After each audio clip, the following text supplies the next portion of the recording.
Bless you. Hello, heathens That and was hoes, and cool. welcome back to Temptations of Ait'seh. I don't know why I decided to go with that one for this today, but fuck it, you know? Oh wait, hold wait, no, don't say anything! Don't say anything! Not yet! I didn't switch my thing. You're supposed to be coming out of my thing, not my thing, otherwise it's gonna echo. Don't say anything! Not yet!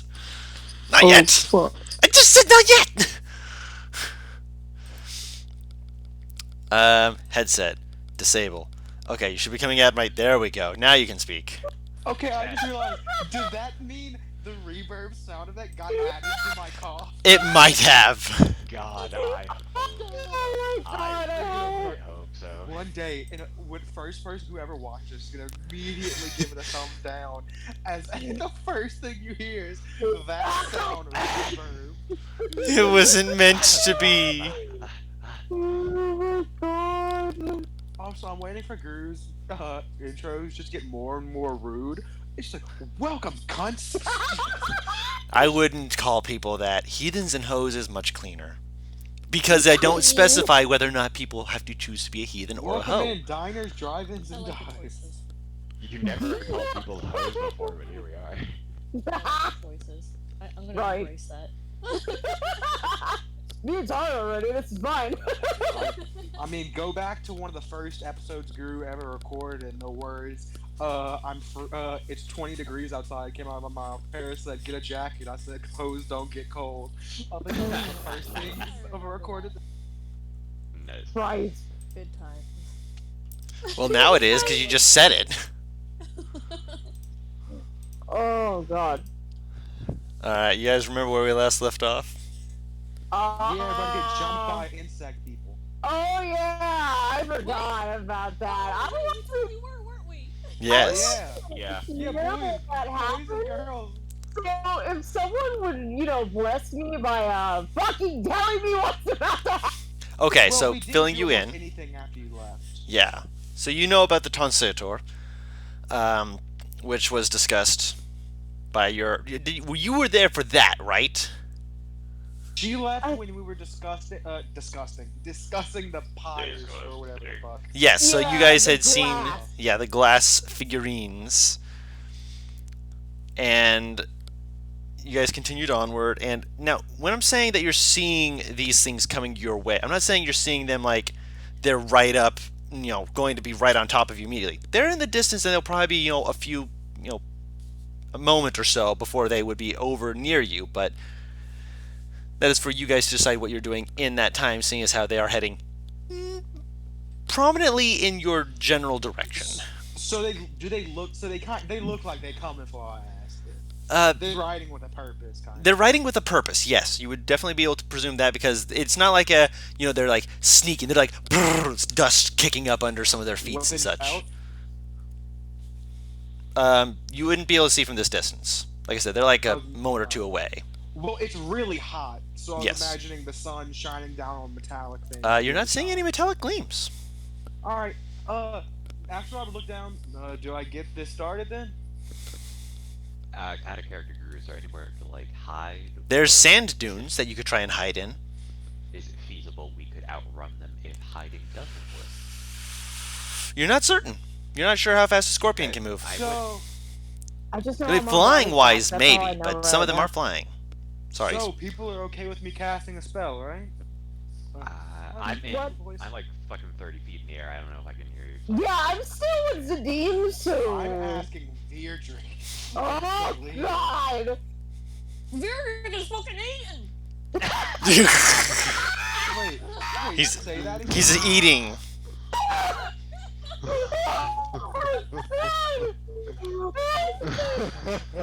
Tari was not fucking prepared. She's just trying to get that good nourishment. Oh my god, So- okay. Suffer as I have suffered. So, should I cast a spell if the thing's fucking incoming on us? How many? Can we tell maybe roughly how many there are? Make a perception check.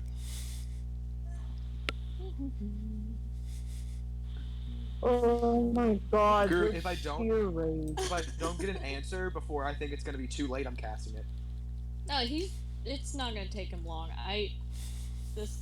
Just give me a moment. I'm just Yeah, I'm letting dude. You would say Nope. that based off of what you can see of like the heat waves and stuff, it's probably skewing your numbers, but that's a lot. Okay.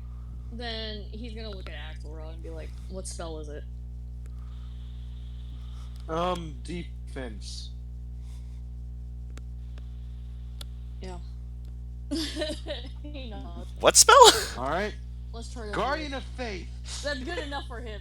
Let's try to avoid a fight if we can. Okay. Guardian of Faith. Okay. Do you want to describe how it looks, or should I? Can I just make it look bland? Sure. It looks like a big belly Buddha looking thing. Wait, can Well, you what move the that fuck? thing around? I'm saying it's like very, very simple, but it conveys a you like the Fae, not the fiend look to it, right? Yeah. Can I move it? I don't think I can. No, you can't move it. Once you place it, Yeah, it is where it is. Okay, then are we trying to hide where we are right here somewhere? Oh, this is a big glowing fuck. Yeah. We're gonna be able to hide it now. It's a large spectral guardian. I Yeah. was just imagining dude wearing armor, but that works. Oh, yeah, dude wearing armor works. Yeah. Yeah. Alright. Big, just spectral fucking. What's the guy from what the fuck? Like a Dark Souls looking. Solaire. Not Solaire. I'm like the sun's hurting. No worries. This is not exactly what Beatrix thought when he meant defense. Now they can't really hide well. It's defense for sure. Yeah, this is not what he thought. You said there's sand dunes to hide in? Yes, to attempt to hide in it at the very least. Future. Do you want to start up your armor then, if it's not already? He sighs. He did not want to fucking fight. He's not sure how many of them there are, but A lot. might just have to. I mean, we did get warned that these things like eating people. I mean, true, but we don't want to fucking fight if there's a lot of them. We don't even know if we can outrun them. God, this sucks. God, none of us have anything that could hide us well, is there? As you're deliberating, you hear I a have kind of a huffing and puffing sort of sound, especially from the people on the ground. People in the air, you guys are able to actually see a figure over one of the dunes because you actually have an aerial view to actually see down. As you see, there's someone or something that seems to be going over it, and you watch as they're like at the top, looking back and seeing the waves that are clearly coming, and they seem to be like, and watch as they jump in the air, throw their back to the ground, hit it, and you would imagine because this is sand, it's not supposed to be easy to slide down, but this guy just lands on his back and just quick slides down the dunes. Breath of the Wild, Eddie? Yes, on his back. nice. And just kind of spinning and sort of like, Is it a turtle? Can I see shell? you can't see it. No, those two. That's why I said the people in the air can see that. Oh, yeah. You hear someone coming as you hear getting closer, and then as you watch as they're running not directly towards you, but in kind of your area. Actually, I'm going to use friend dice because Oh wait, there's a fuck huge you. amount of dice that are here. With the description of the spell, Guardian occupies space, right? Emblazed, sword, shield emblazed with the symbol of your deity. Oh, Oh, I don't even know that one. Oh, that's interesting. oh yeah. Fun fact, I don't know Axelrod's god. So, this is news. This is as news for you as it is for me. Right. So Oh, you maybe chose the they don't chaotic see one, that. right? Huh? You chose No, chaotic.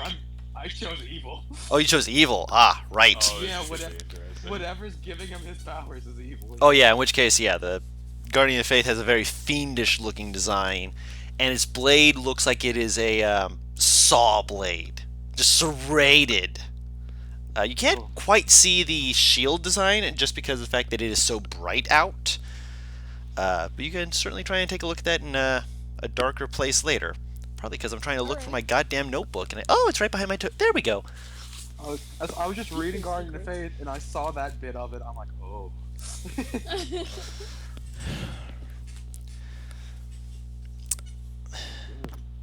I'm back.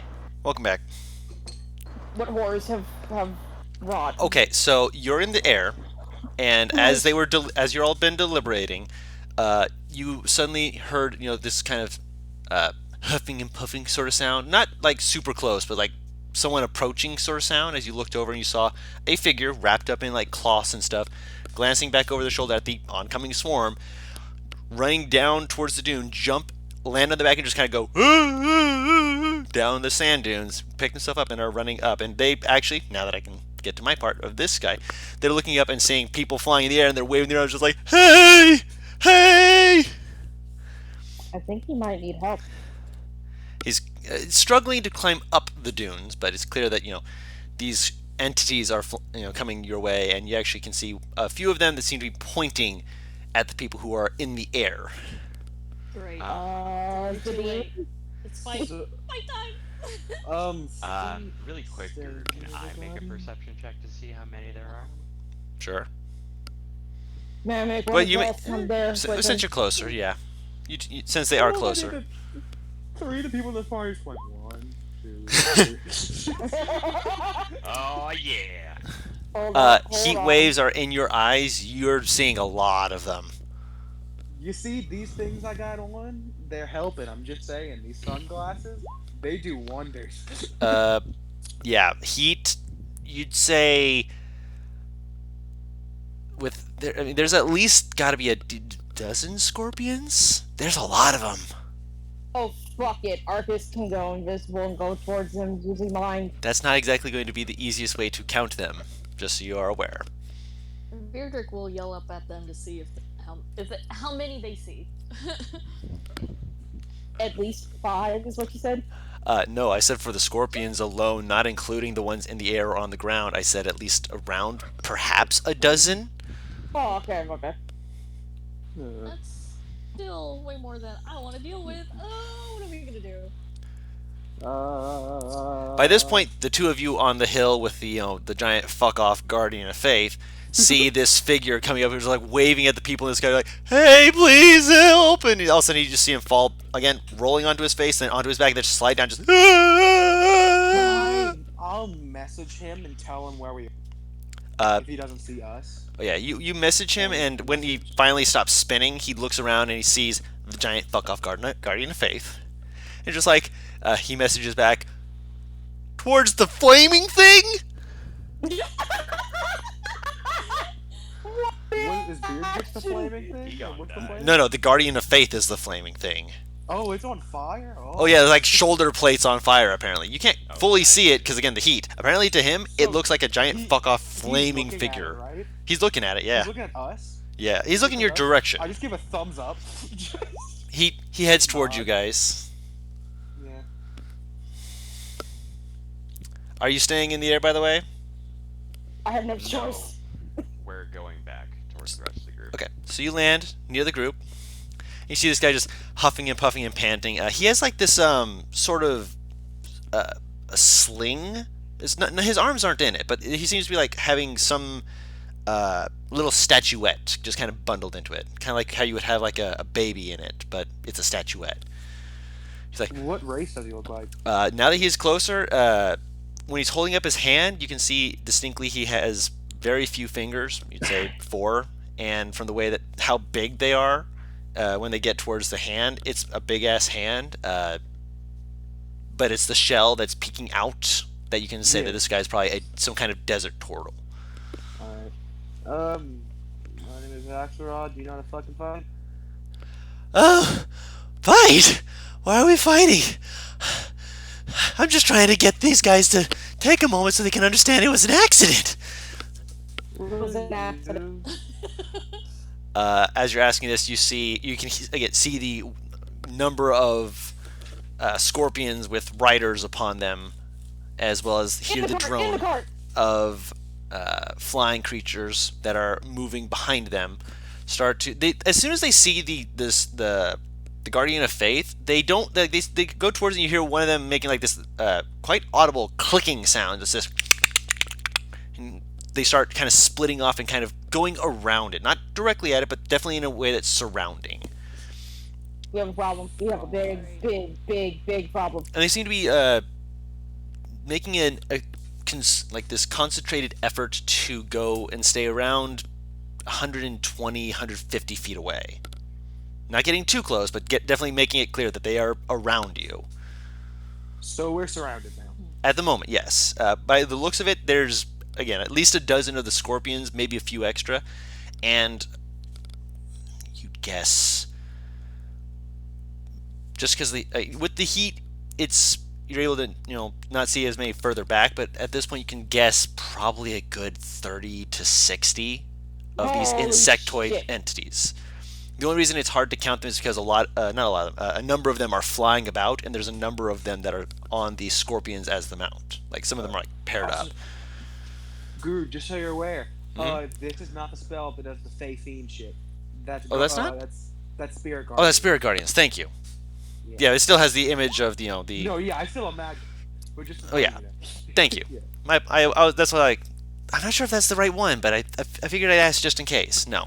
Yeah, serrated sword, emblem on the shield that you can't quite see, and apparently flaming shoulder pads. So yeah, you are currently surrounded. Kalir has false life on herself. All right. So, as you guys are, surrounded, there's like a lot of noise, but in a way, it's also quiet. Like there's a lot of noise, like shuffling, moving around, but there's like a different sense of tension.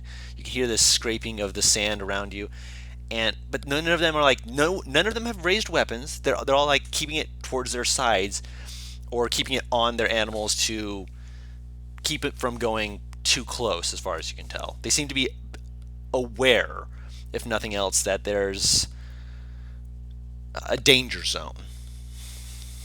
Granted, they were willing to come within this range of you, but they're watching you at the moment. And they seem to be, there's a lot of clicking sounds. You see a few of them like looking at each other, making click sounds, antennae just kind of moving about. And then another one will make another thing, and this goes on for a good 2 minutes of them just moving around you and making all this noise. Well, Eventually, there's- yep, go ahead. Can I ask him a fucking question while this is happening? Yeah. Yeah. Which people? The ones around you, or the The turtle? turtle. Yep. the dude, yeah. What What do you- the fuck did you do? I'm an archaeologist. He motions to the little statuette. I find old runes, and sometimes I find cracks in parts of walls, and I think, I'm gonna see if this leads to a new tunnel that hasn't been explored yet. I mean, I found this statuette. I was like, how am I good on my luck? So I hit this wall, and it drops open. Apparently, there was tunnels next to it, and I just have it drop down, and I'm just thinking, oh, that's a lot of people. You broke into their home. I didn't do it intentionally. They didn't put a sign saying, don't hit this wall. I was in ruins. There was no entrance I could see. I look at the dean. Is there a single chance that you think speak with animals might actually let us communicate with them, or no? Can I point something out? Yes. That's racist. They're humanoids. They're very intelligent Do you want us people. to let you go back to him? No, I'm pointing out that unless you are wanting to talk to the scorpions, you should just talk to them. Navarro get off Bright Eyes and kind of try and wave one of them down. Okay, so Like, she's away from it. She's moving out of the field, away from the group, but she's close enough that she could hop back in if they try and okay. do something harmful. Okay. So you hop out and you start kind of making a waving gesture, just trying to get one. Are you focusing on anyone in particular? Is there a particularly large one, or is Make an Or insight ornate check. one? Make an insight check, or a perception check of your choice. hey, what? That one? You start waving towards one of the ones on the Not a random ground. one. You're just trying to wave towards one of the ones on the scorpion, just like, hey. They all look the same to you. Partly, though, that is the fact that they're not, like, super close, so it's not like you're jumping in on them and, being like, hey, So yeah, she'll just. Oh no! She's focusing more on the flying one, so she's Oh, just flying trying to ones, wave okay. one of them down. Okay, so you're waving towards them. It's still a case of like sun's not fully in your eyes, thankfully, but it's difficult to tell what they consider to be ornate versus your considerings of ornate. Actually, Sure. As you're looking at them, there's something about some of the flying ones that it's just kind of it's nagging at you, but you can't piece it. It's like you're looking at them and there's a part of you that's going not deja vu, but a familiar something, and it's just bugging you. She will kind of cup her hands around her mouth. I would like to just talk, please. Can You, one of you down here so I don't have to shout, please?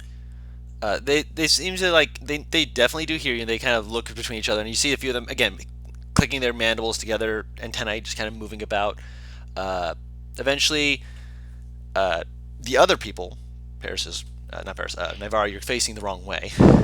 As one of the ones on the other side flies down, and it's interesting to see because they have their hands on a staff, a weapon clearly, but it's their little hands that seem to be like almost holding it against their chest, and they are holding both of their hands in a held up gesture, in like a don't attack sort of gesture.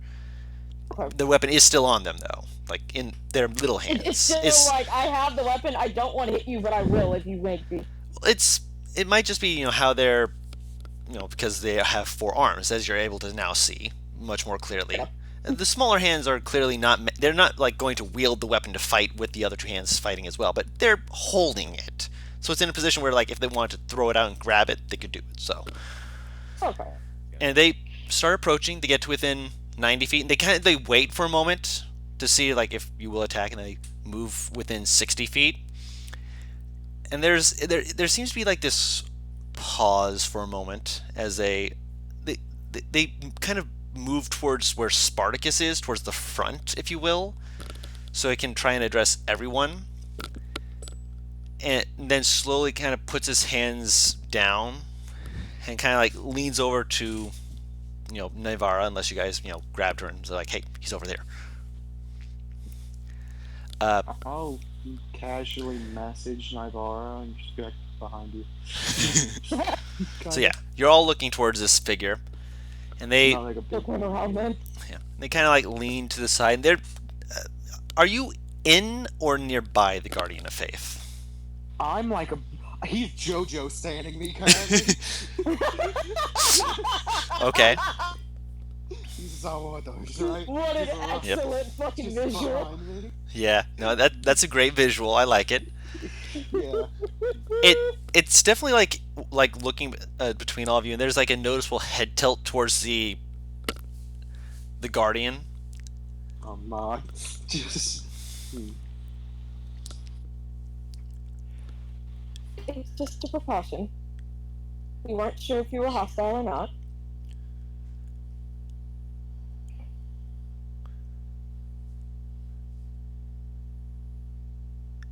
You are very strange people.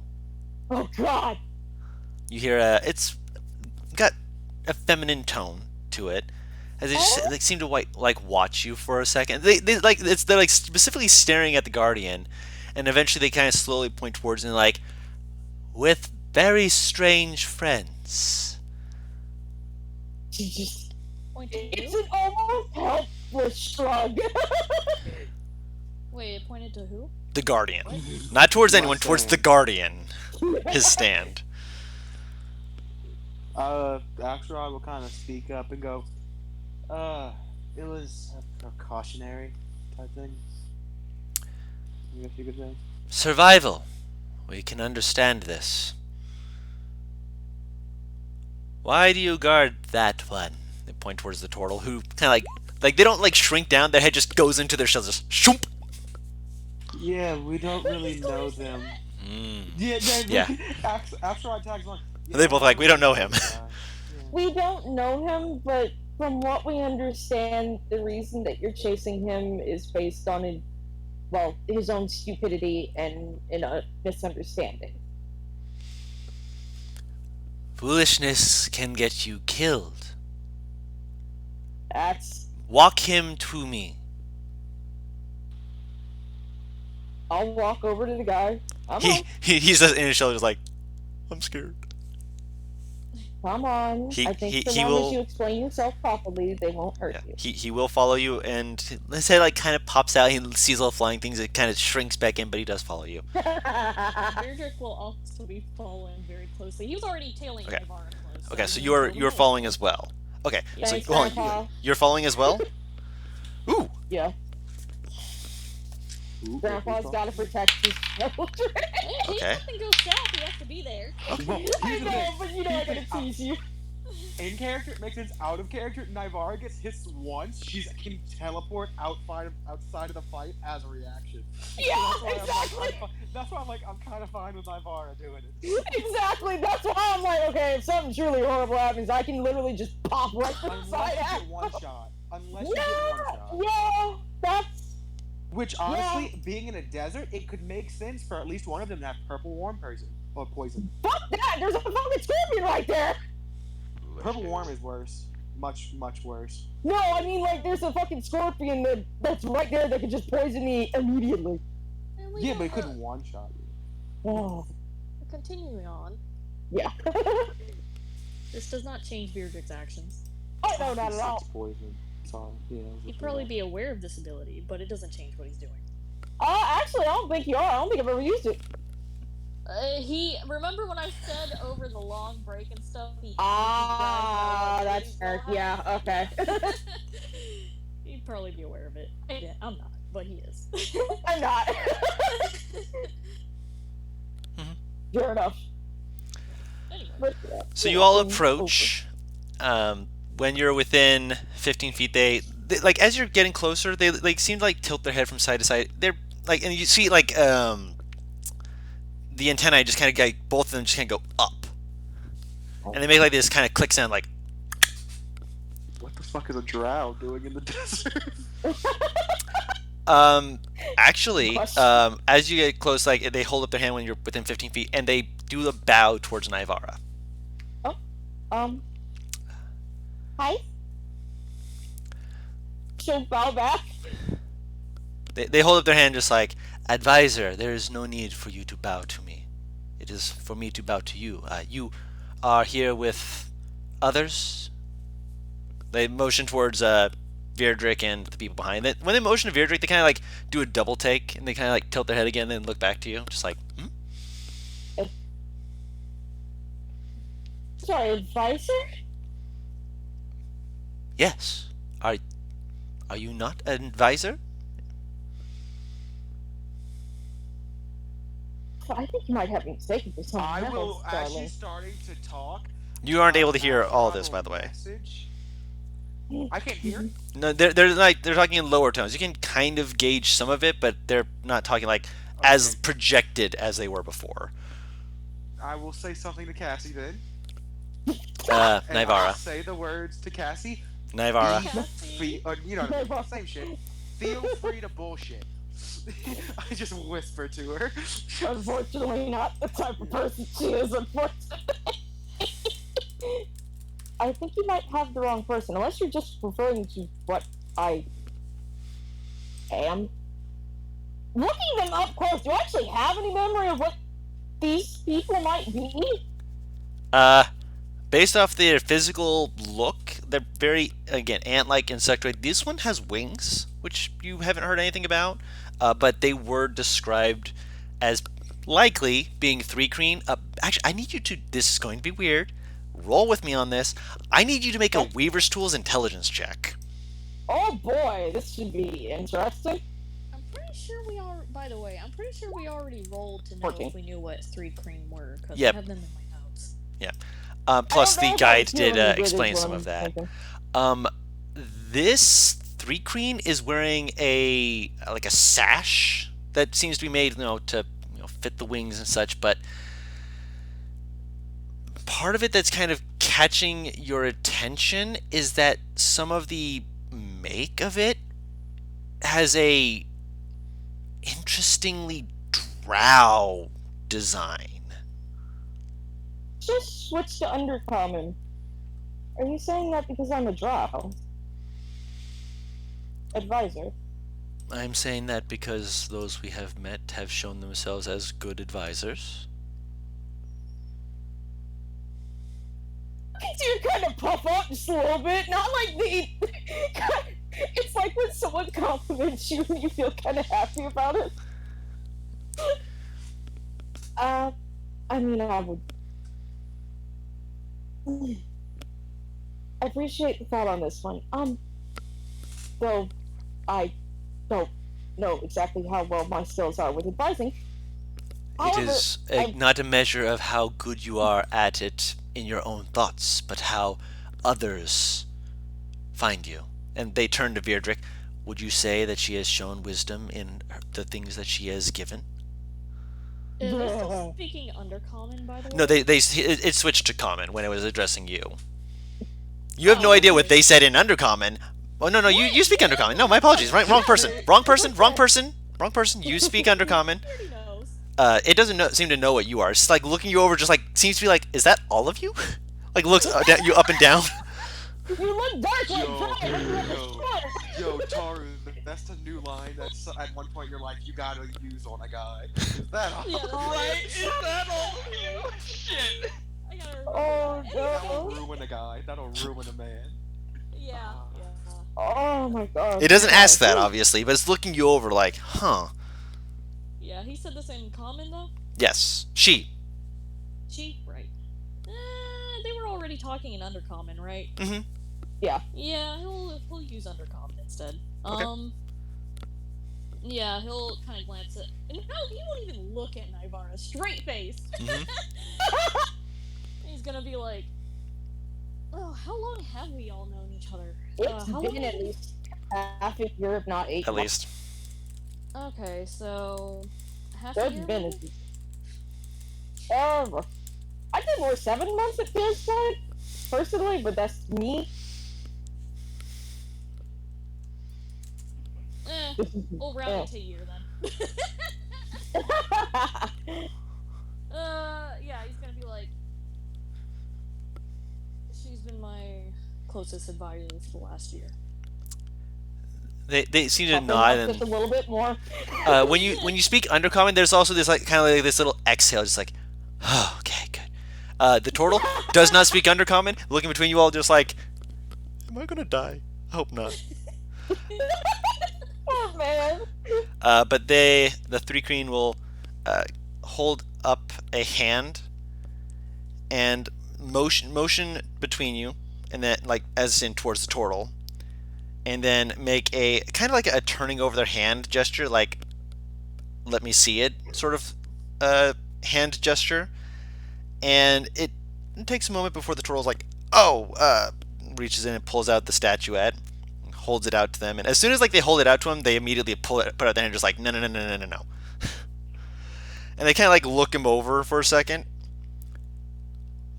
What else do you have? And he's like, oh, pulls out like a satchel, and like pulls out a lot of like basically explorers pack type stuff. Like I got this, Right. and I got this, and I got this, and I got this, and I got this, and like they're very patiently just watching, nodding. They're not upset as far as you can tell. They seem to be more patient. more waiting. There's like something that they seem to be waiting. Like like at the end, like the turtle like holds up his back, like this is what I got. And when like he's Like, insert him when he says like that's all that he has on him. yeah. Can I also? Yeah. I'm suspicious of him since earlier. You can. Yeah, like she wants to be nice, but she just gotta make sure that they ain't about to fucking stick their neck out. Oh, I was ready just to sacrifice that fucker. I'm gonna be real honest. I know you were. Same. Nah, he's Cross gone. David's mine, but He's a gone. No, he's like showing off everything that he has, and he seems to be more like sweating from worry than he is from the heat. But at the same time, he seems to be very much understanding. If I'm not honest about this, I'm a dead man. Yep. which is more something that Virdrick gets versus Navarro's just kind of noticing.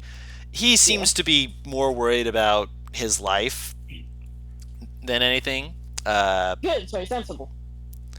Yeah, pretty much. Yeah. Okay, Beardrick doesn't have to intimidate him then.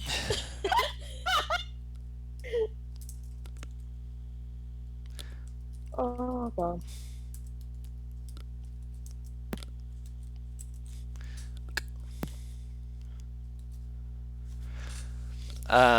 But like when he like reach, also you notice when he reaches towards like the smaller pouches, she immediately shakes her head. No, no.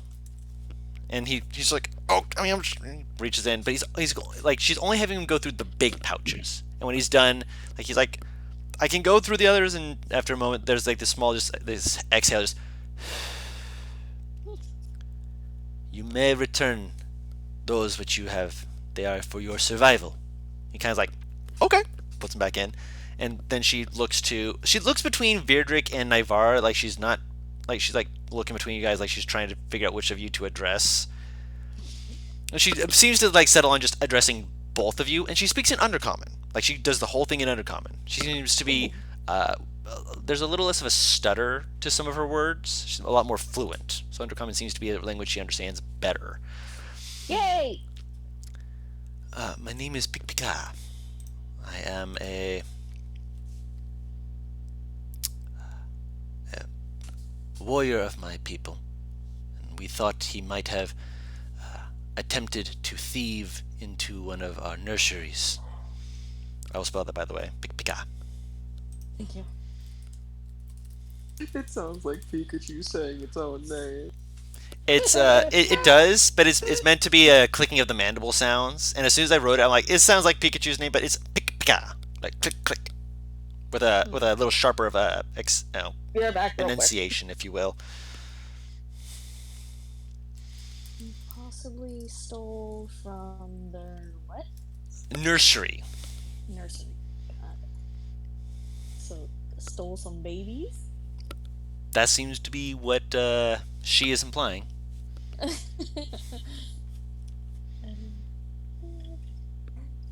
Okay.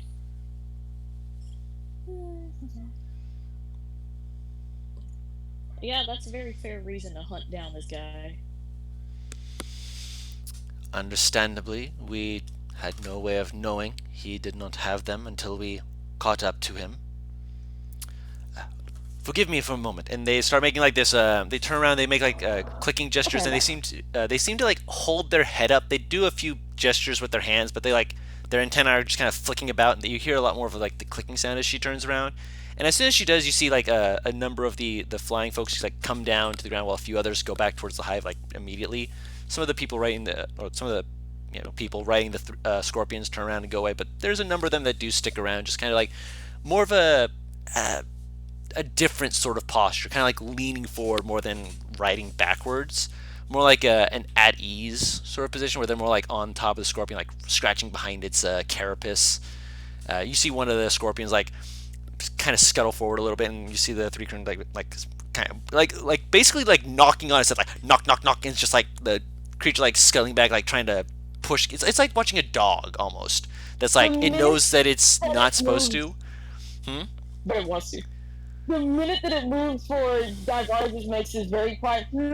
Just like, do not. Do not worry for them. They are well trained. They simply get antsy. They like to move through the sands. He takes a very deep breath. May I touch? But if you wish to approach them, you would not be asking me. You must be asking the rider. He'll look to the rider and in Uncommon. Okay. Can I? And she's holding her hand out towards the scorpion. They like kind of like they do like 3 taps on the scorpion's head, and the scorpion just kind of like almost like lays flat. Like mandibles like kind of sinking into the sand, just like burying its sand a little bit more. You will kneel. You give it. It's very. It's got more of a fuzzy texture than you would imagine. It's got hair. It has hair, yeah. I imagine it has hair the same way a spider has hair. Yeah, Yeah. but with That's its pretty much size, what it's not like a like super coarse hair. It's not like a fluffy dog's hair, but it is a bit like coarse might be a good way to describe it. It's kind of like pushing your hand through like not.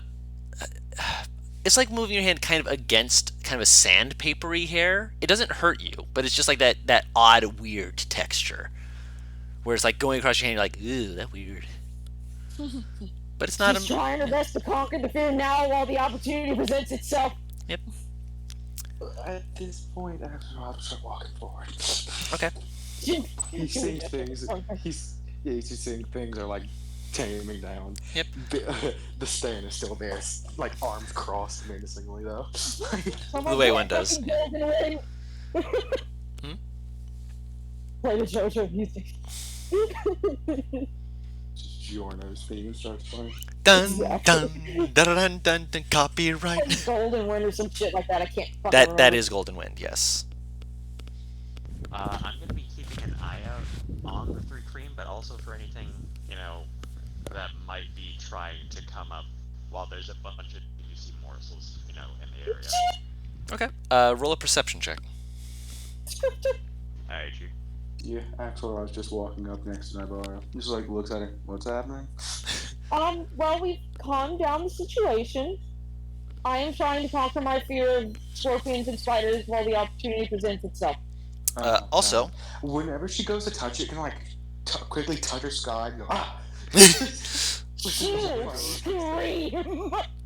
you scream and you watch as the scorpion like starts to get up, and then you see this like tap tap tap, and just like just drops again, just like, and you see like the scorpion like the claws like are the sand that is it's buried under seems to like bury its claws further into the ground, but the scorpion stinger is like up in the air, just like twitching. And you watch as the Thri cream just kind of stares at it, looks up at you. You can't tell if it should or should not be able to squint, but there's definitely a look at you just kind of like this, bro. Whenever she screams, Axelrod's face just goes from like chill to like he's usually just always chill. There's a slight quirk of a smile, just at the corner of the mouth. The mouth goes from totally neutral to. She just screams at him. You're an ass.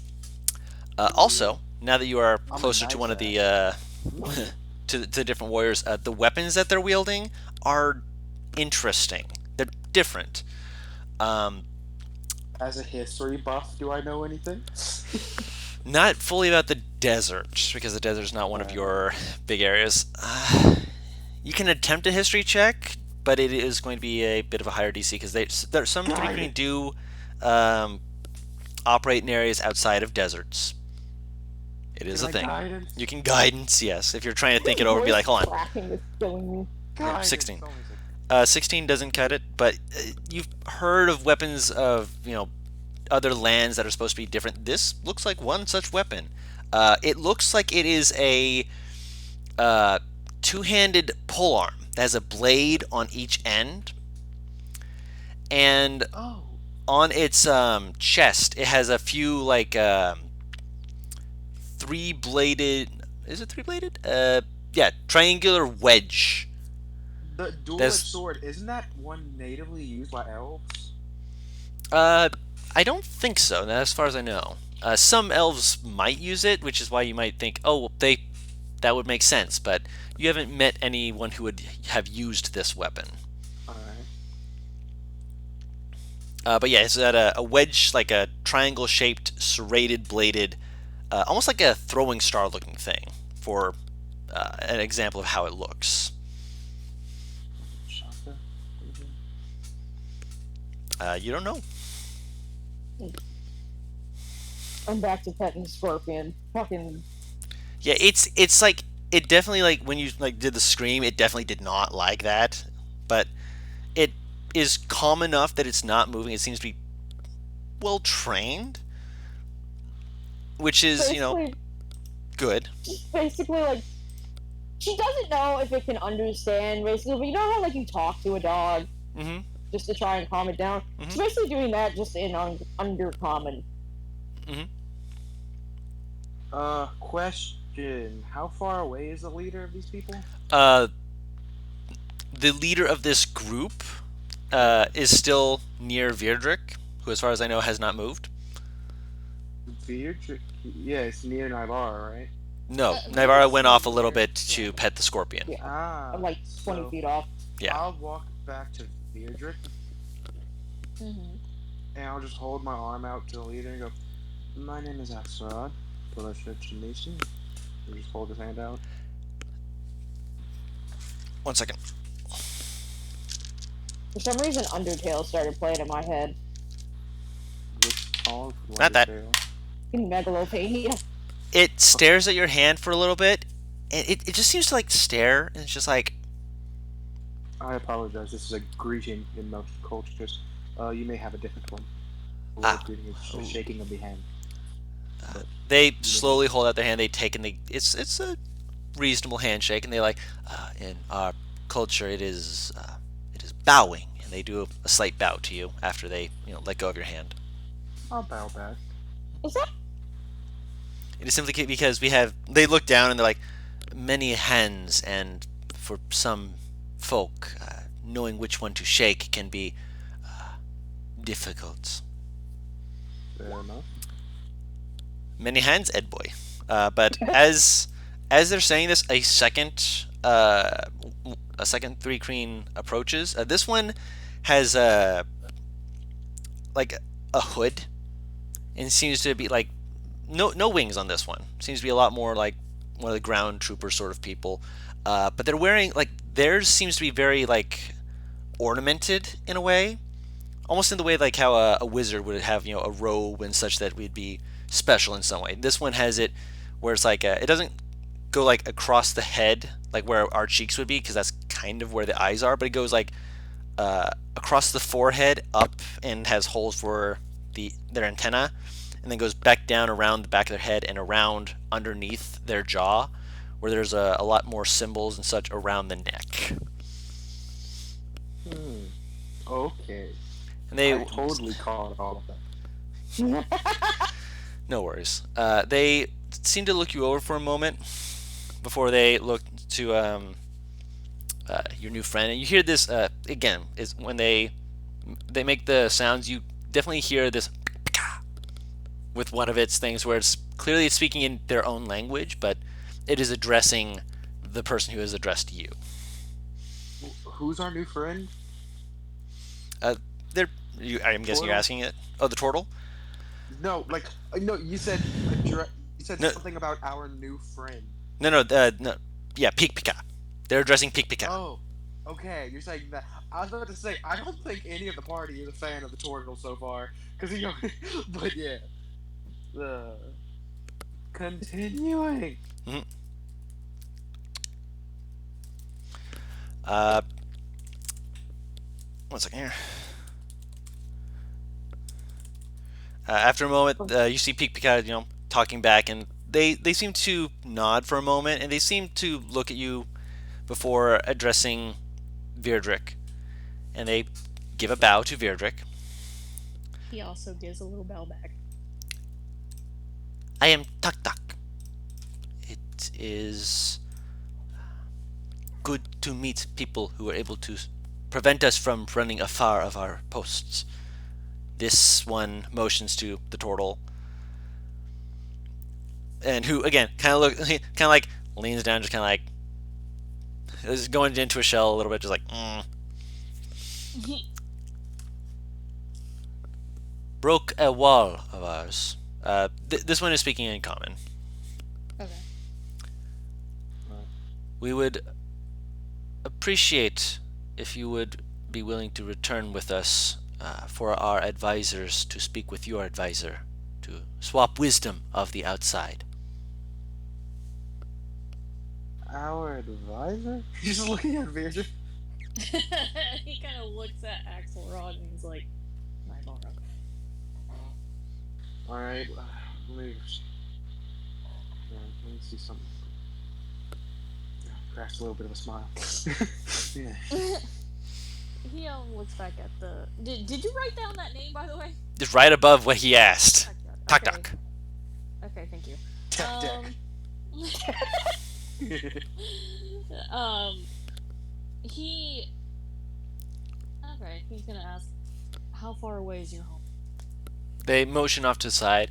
It is a walk, to be sure, but you have legs, and they will carry you. I have a question for you. Hmm? Big creature around this area? Big creature, lightning. Do you know of anything like that? Vague description, higher DC. No worries. Eh, don't It's fall off all the I remember goddamn from table. last time. Guru, I Yep. gave a better description. Butters just doesn't know whatever the fuck you Yeah, told it's him been a bit. 2 weeks ago. Yeah. Okay. In which case, let me reroll. That's yeah. It's it's in the chat and whatnot. The Tonsitor. We are aware of this. It is a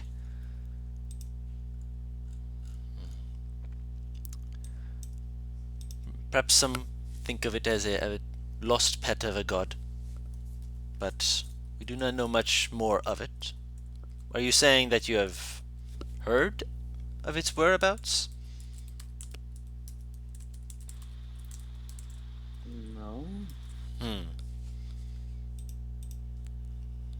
Perhaps a thing to think on for another time. It is interesting you should mention that creature. It is said that seeing such a thing can be a sign of mixed fortune.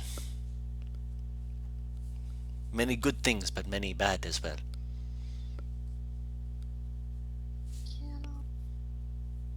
Can Beardrick have insighted to possibly see if they see Yeah, to to not react mean to any it. harm? I Oh, guess. to not mean any harm. Yeah, sure. You see it there, Yeah, would that offer earlier? Cause the Yeah. Virgin getting suspicious. he always is. I mean, with good reasoning. They seem like, as I said before, like they seem to have put their weapons into a position that is not openly hostile. Still on guard, but not hostile. Okay, so they genuinely do seem to want to exchange information. Yeah. Why Talk Dog is the one asking it rather than Pick Pika, you don't know, but it may just be a cultural thing. You're not certain. It may just be that they were weird and Pick Pika just didn't ask and Talk Dog did. If you forget something, your friend's bound to remember. Then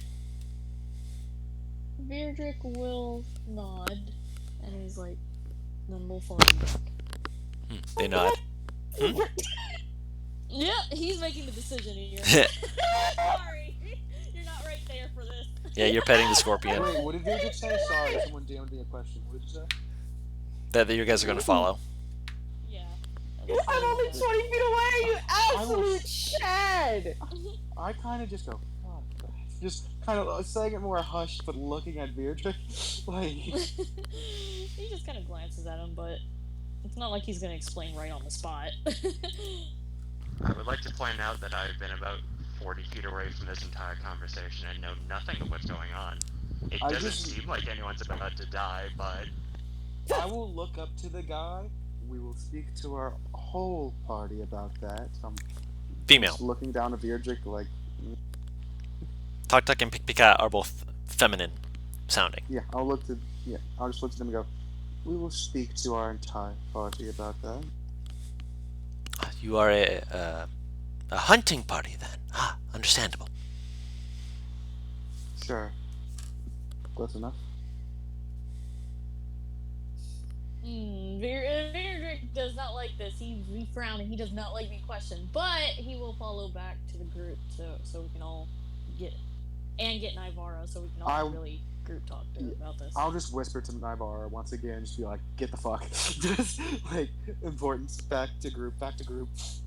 To very slowly stand up so as not to irritate this damn thing.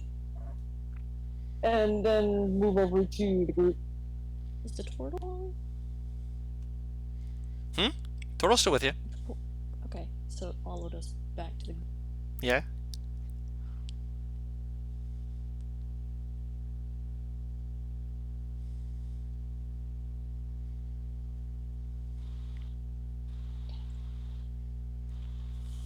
Okay, so now that we're all together, Axel will just be like, they want us to go back to their nest. Yeah. Or home, whatever the fuck it would be called. They want to exchange information.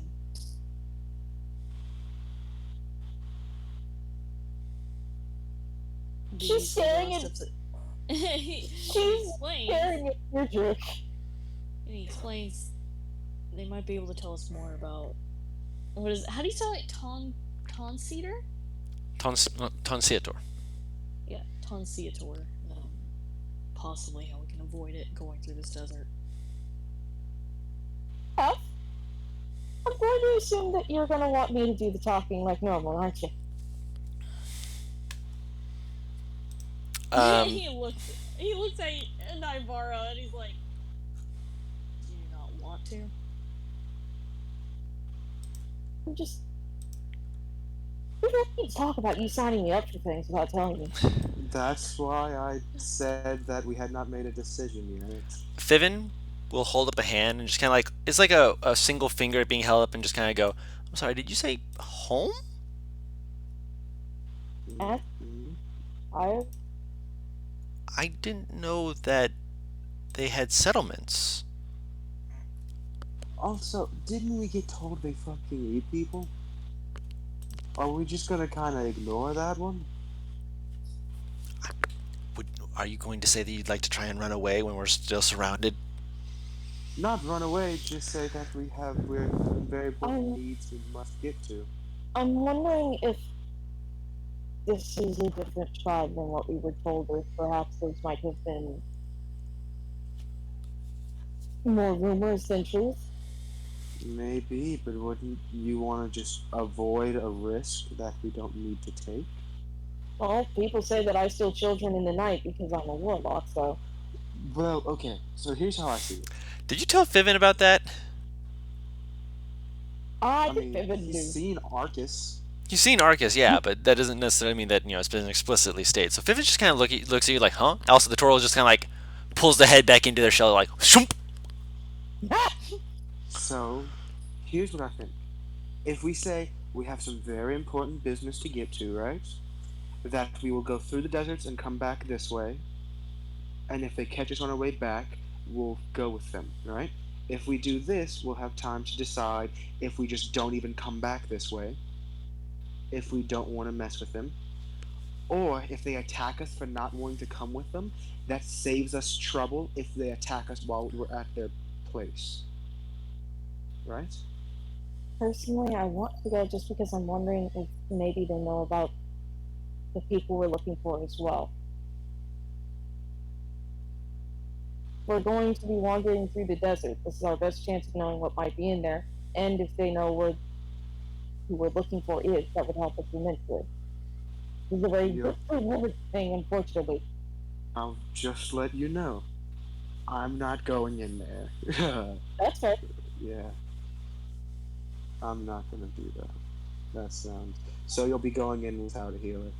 But it's. If you trust that they won't attack, you should be good then. That's on your wisdom at that point. Miss. What the fuck did they call you? Advisor. She My looks just as advisor. disbelief. Yeah. So, if we decide to do it, just know I will not be tagging along inside their base. Nods her head. It may be Okay. better to have a few people stay outside in case things do go south. If things do go south and a bunch of people are outside, the people that are inside are virtually fucked, is the thing.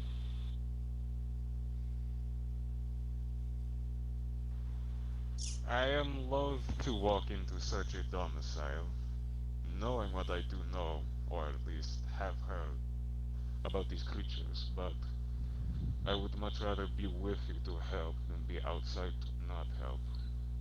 It sounds like you have something in your mouth. I'm outside. I got a mask on. Ah, fair enough. Ew, actually doing what you're supposed to better our society? What a fucking nerd, am I right? Yeah, you are right. Really. Anyway. Oh my god. She nods her head. Okay, then. Looks like we have our decision. My goodness. He'll stand up and walk towards. Oh my god. Wait, Yeah. actually, should we yeah, should we all like start gearing up to follow them then? That's what I What do plan you on mean doing. gearing up? Like getting on the horses and the cart and everything to follow after them. Oh, good. I will turn to Axelrod real quick. While we are in there, I will leave you bright eyed. I will tell her to be as good as she can. She doesn't listen much to anyone but me, but it's better than nothing. Uh, there's one way I'd go in there. I was promised to get paid how much again? You were promised a split of whatever we find. So, and a raise, actually, for doing something. So, since I'm still seen as someone you're just paying to help, you give me some money, I'll go in there. And he just smiles. I think I can get out of there just fine. I just don't want to deal with it. I just need What are money you for looking things in the for? future. Money. That is an ambiguous response. I could give you 1 gold, but I feel that would not be sufficient. Zadim is an honest man. He shrugs. Give me. Walking into the den of the only thing we've been described to as man-eating bug creatures. 100 gold. He just shrugs. He shrugs. Ha! Gives you 100 gold. Alright, yep, we're going with him. Sure. Fuck it. Yeah, sure. I do know Guru said out of character the other day that depending on the decisions we make, we could get TPK'd this week, boys. So let's have some fun, shall we? Yes, let's. Oh, I had never heard this, and now I'm even more scared. Oh boy.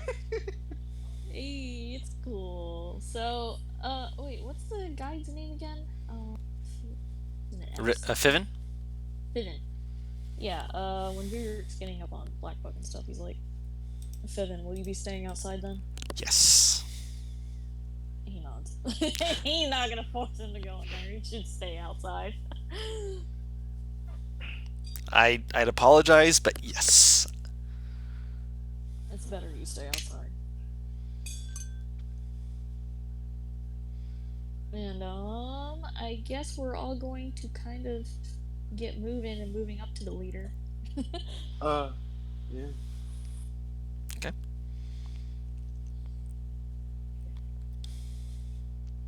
And he's gonna let Nivara do the talking, because she's the advisor. Come on, he's gonna lord this over her for ages. Oh, yeah, he's gonna tease her later. I will as a student of Ivar, I'll look at, after I looks at his skin, so that means I'm the peasant of the group if you're the advisor, right? If they, I don't know. So they're like the exact opposite? Something like that? She just like covers her face with her hand, and you can see that she's just grinning. She would.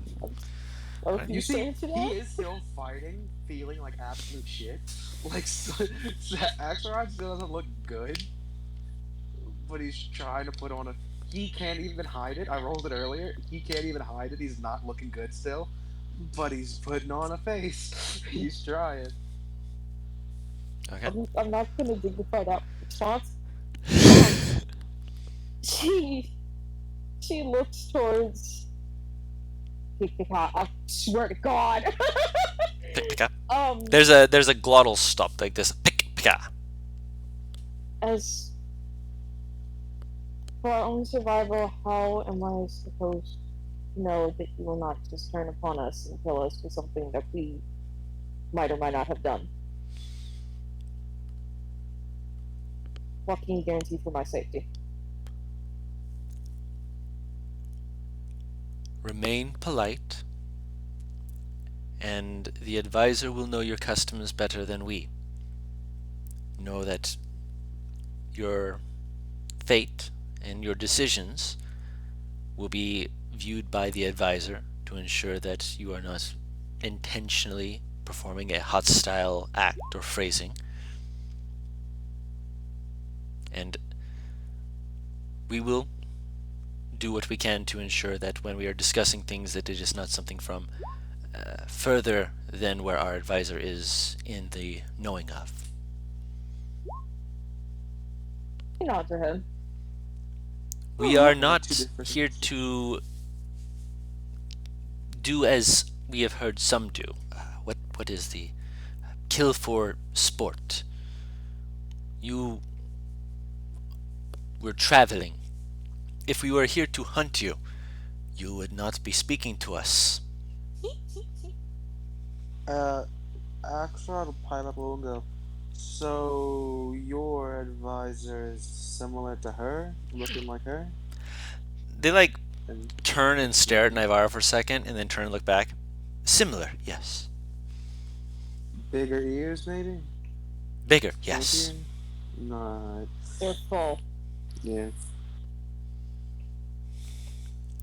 And you watch as they say that, you notice like that Tech Duck like is like making like this like motion with their little hand, just like kind of like going like bigger, smaller, just looking at Naivara and then looking back, just like yeah. Takes a deep breath. Alright. Okay. We're going, shall we? We will lead you. They make another like clicking sound. They hold up their hand, and the scorpions start.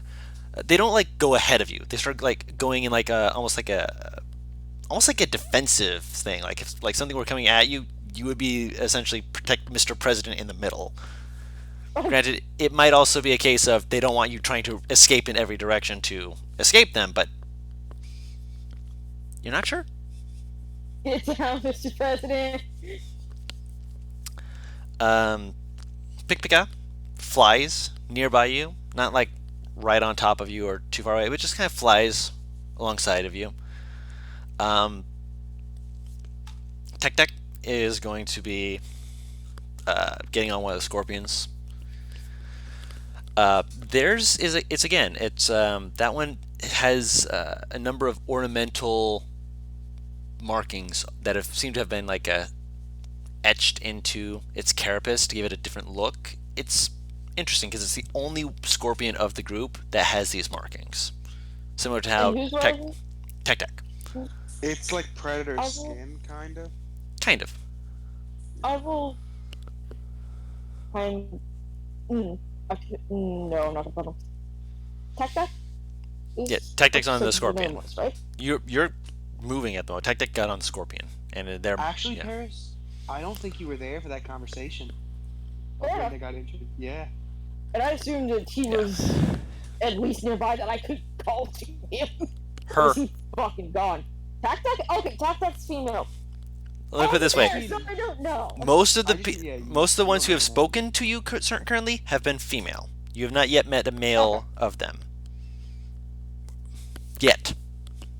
Okay. There will be males that you can speak with, but these ones that you've spoken with so far, feminine. I have a masculine voice. I apologize. Excuse me.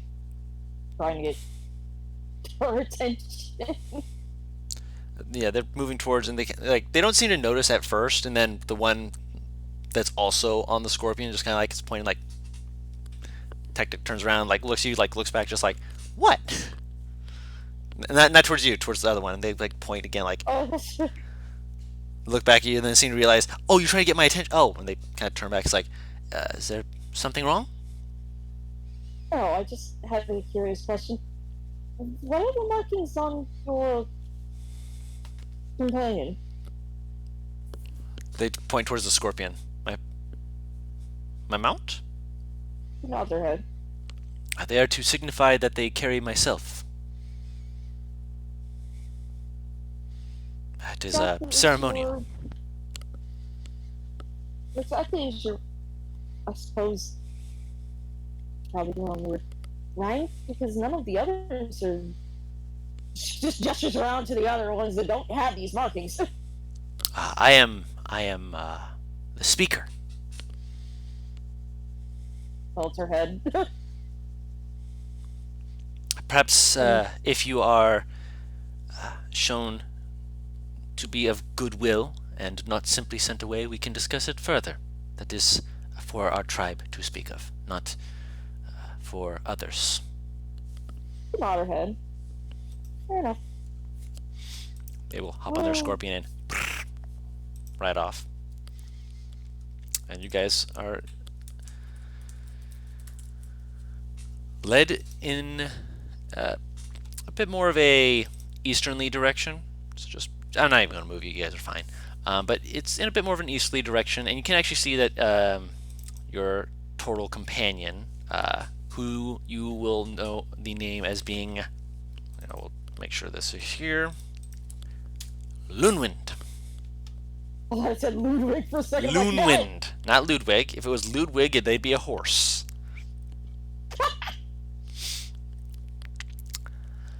He introduces himself. There's like, I'm Ludwig, by the way. Not Paris. God damn it, Lunwind. They'll be like, I'm Lunwind. Please tell your warlock friend not to kill me or eat my soul. Like they're like still in their shell, like peeking out very slightly. Looks very irritated. He doesn't say this while you're there. He's saying this while you're talking to Tech Deck. Ah!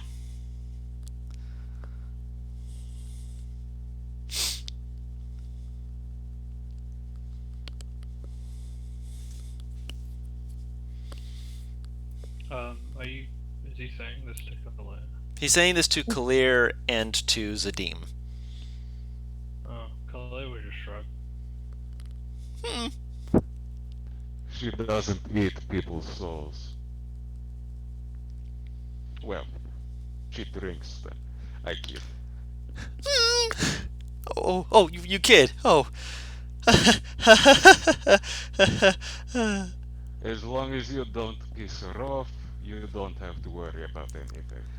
I think me running into you guys would have upset her. Admittedly, you did not start out on the good foot. But I have 2 left feet almost. Kind of like look at their little stubby little toes. we are patient people. We are not unreasonable. I appreciate that. That's something. I didn't mean to run into you all, but you were kind of up in the air, and I'm pretty sure someone would have seen you. I mean, it's open area. It's not like you're exactly hiding from things unless you're flying higher and trying to be a vulture. Like looks up towards the air, just like no vultures can be seen. He's like, sorry, I've got bad. I've had giant vultures try and take me away before. It's not pleasant. God. Would actually drop his ass straight up on a rock. Actually, that's what some birds do. Yeah. Open themselves as snails. Yeah. Yeah! That's how a Greek philosopher died. Yeah. Just literally killed him. Yep. Oh my god. So you all are led to the east, and as you get closer, you can actually see because I imagine you all get back on the cart and you're riding together, unless Zadim wants to be in the air again. I typically do. Okay, so you're in the air. Some of the Thri they fly near you, and a few of them kind of move up and around you, almost seem to be like, what the? They're very there's almost this occasional clacking that you can hear around you. You're not sure if they're what they're saying, but they seem to be moving around you, just watching this. I pat Red Eyes on the neck and I say, I'll bet you they have never seen anything like you before. Kind of shakes their head a little bit, just yeah, don't butter me up. As you get closer, you can actually see again Loonwind's head kind of popping out a little bit more, and they slowly kind of hold up a finger and they point. And in the distance, you can see at first it almost feels like it should be a mirage, but you can see there's the ruins of a few towers off in the distance. They kind of point towards it. Those are the ruins I was looking into before I bumped into them. See, look, and like there's like a one of the towers has like a mound of sand pushed up against it. Another one looks like it's like got a hole, like something like went completely straight through it. It's whatever this place was. It looks like a mess, but it looks like it had at once point been something of some importance. He's like, yeah, see, how could I have known that there were people here? It looks empty. You don't want me to answer that. Huh? You don't want me to answer that. He pulls his head back into a shell. Okay, I won't upset you anymore then. What? I'm not saying that. What the hell are you talking about? Please don't eat me. Why would I eat you? I told him you drink souls. I did say I was kidding. You're up in the air right now, by the way. Ah, heck, that's right. I thought we were like going in. No, this is you almost there. He's explaining his, what he was doing beforehand. Why would So I eat wait, was Yep. I? When was this conversation? You would have heard the conversation that Zadim was having with him before. Zadim simply just told the truth and nothing but the truth. Very easy, honestly. So You know, apparently he told the him that I fact would that- eat him. Yes, as your evil fiend types would do, you absolute warlock piece of garbage. Zadim! He just kind of fucking sighs, but he doesn't come down yet. He's waiting for the cool off. I mean, In this heat? I mean, being fair, Navarre, I have seen your fiance. I know you eating something. With that. She lifts up a finger, opens her mouth, and then just shuts it. What, only go open your mouth with something else? Huh? Okay, I need to stop. Axelrod actually says that. He's like, I'm talking to you. No. She just looks towards the turtle. I'm not going to eat you. I don't know exactly what he told you, but I don't exactly eat people. This is gonna be a He weird said question. drink. This is gonna be a I'm weird not- question. Hmm? Do you taste like person or turtle? I'd rather not find out. I'm not going to drink anything out of you either. I'm not going to harm you in any way, shape, or form. It's not what I do. I will actually go. Navarre, can you let me do something real quick? I promise it'll feel weird, but it won't be anything bad. Go for it. I grab her top lift and lift it up, and with my other hand, I'll point to her canine. Mhm. I mean, they ain't that sharp. It's not gonna do much. He They're kind actually a little poke- bit sharper than normal. of pokes his They're head out. not. They're Fucking wolf teeth. they're not like Yeah. super, super large. He kind of pokes his head out a little bit and just kind of stares at him. He kind of pulls it back a little bit, but he doesn't like go full back in. He's just like, keep that in mind. Also, something that you guys will mildly notice is that this whole time his head is the only part of him that is like brought into a shell. But the thing he seems to be protecting most is the little statue. He's like full arms around it, like not like protecting like himself, like the statuette, like turned slightly to protect that more than himself. Right. So I do have a question for you, though, turtle friend. What's the statue for? Oh, That's a Statue good red. question. head kind of slinks back out a little, like, well, it's supposed to be an old totem. Kind of holds it out slightly. It's a figurine of a humanoid, a person of some sort. Not fully distinguishable whether it's meant to be masculine or feminine features. Something that is notable though is that they seem to have like their thumbs touching and the fingers pointing down around their stomach, and in the stomach there seems to be a gem that was placed there with runes etched into the fingers around it, like almost like a triangle shape, like they're put thumbs together, index fingers pressed around it with the gem in the center. Have I heard anything about something like this? Roll me a history check. Can I guidance? If you're thinking Can I- about it, you have time to cast guidance. Yes. Can I roll one as well? Yes. History. I've Not been good at rolling it. shit lately. That's not bad. That's a 20. I've been rolling shit lately. I have been. No, Yeah. for the past few No, you weeks, have. No, no, no. I've You all consistently have. been rolling under tens. Yeah. Yeah. You all have. But this is a good time to get some different higher rolls and shit. Look, I got a +7. Come on.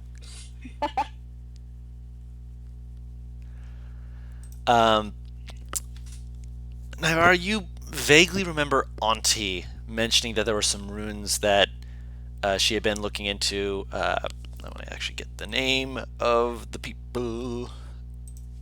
Poor Santi's looking into this shit. Of course, I'll give more information to Axelrod in a moment. Oh god, this be a fucking thing you DM me again. No, I'm going to say it openly because she knows a little bit, but just a few other things, which I'll tell in a moment. That will be DM'd. Oh fuck. Every time you DM me something, it's like, oh, something's wrong with it.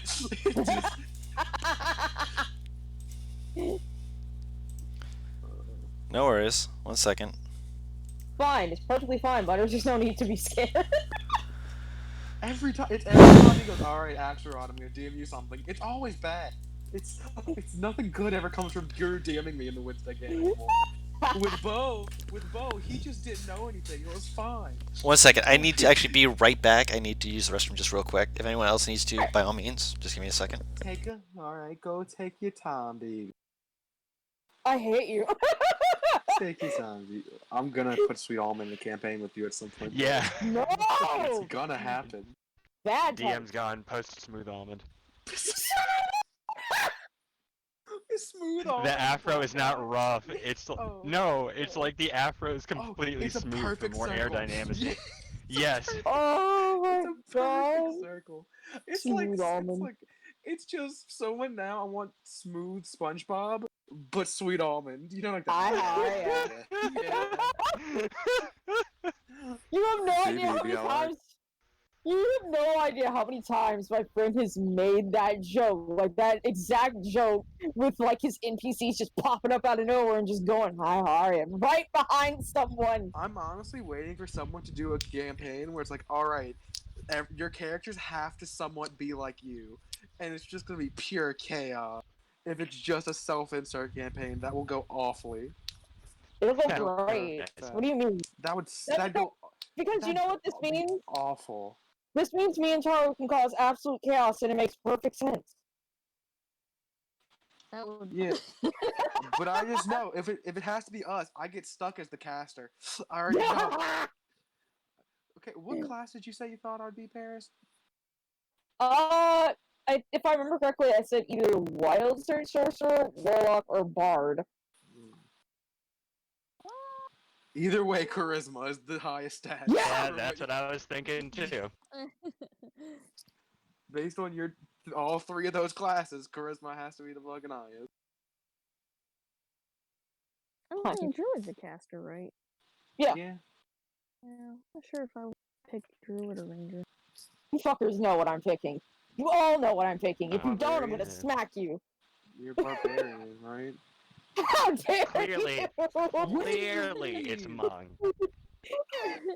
Where's No, the cop? it's barbarian. No, I refuse to step down from this. Paris is a barbarian. I will die on this hill. Ooh, Butter's calling you out there, Paris. I figured it was gonna be like the fucking Animal Ranger again, right? Yeah, exactly. Why are you dying on this hill? Because This is not the hill you want to die on. Paris, the Butters. amount of times you've screamed at me in anger. You're a I'm barbarian. still. I love animals too much. I hate every human She's being, like- but animals are my love. She's like I'm a Smokey the Barbarian Ranger Bear. multi-class. Oh yeah, I can see that. You're totem of the you're the totem of the pupper barbarian. Oh my god. Oh god. Wait, There you go, would Butters. any of us I'll be meet you. I'll Would meet you any of us be halfway. a fucking tank? I'll meet you halfway, Butters, and be like a barbarian multi-class.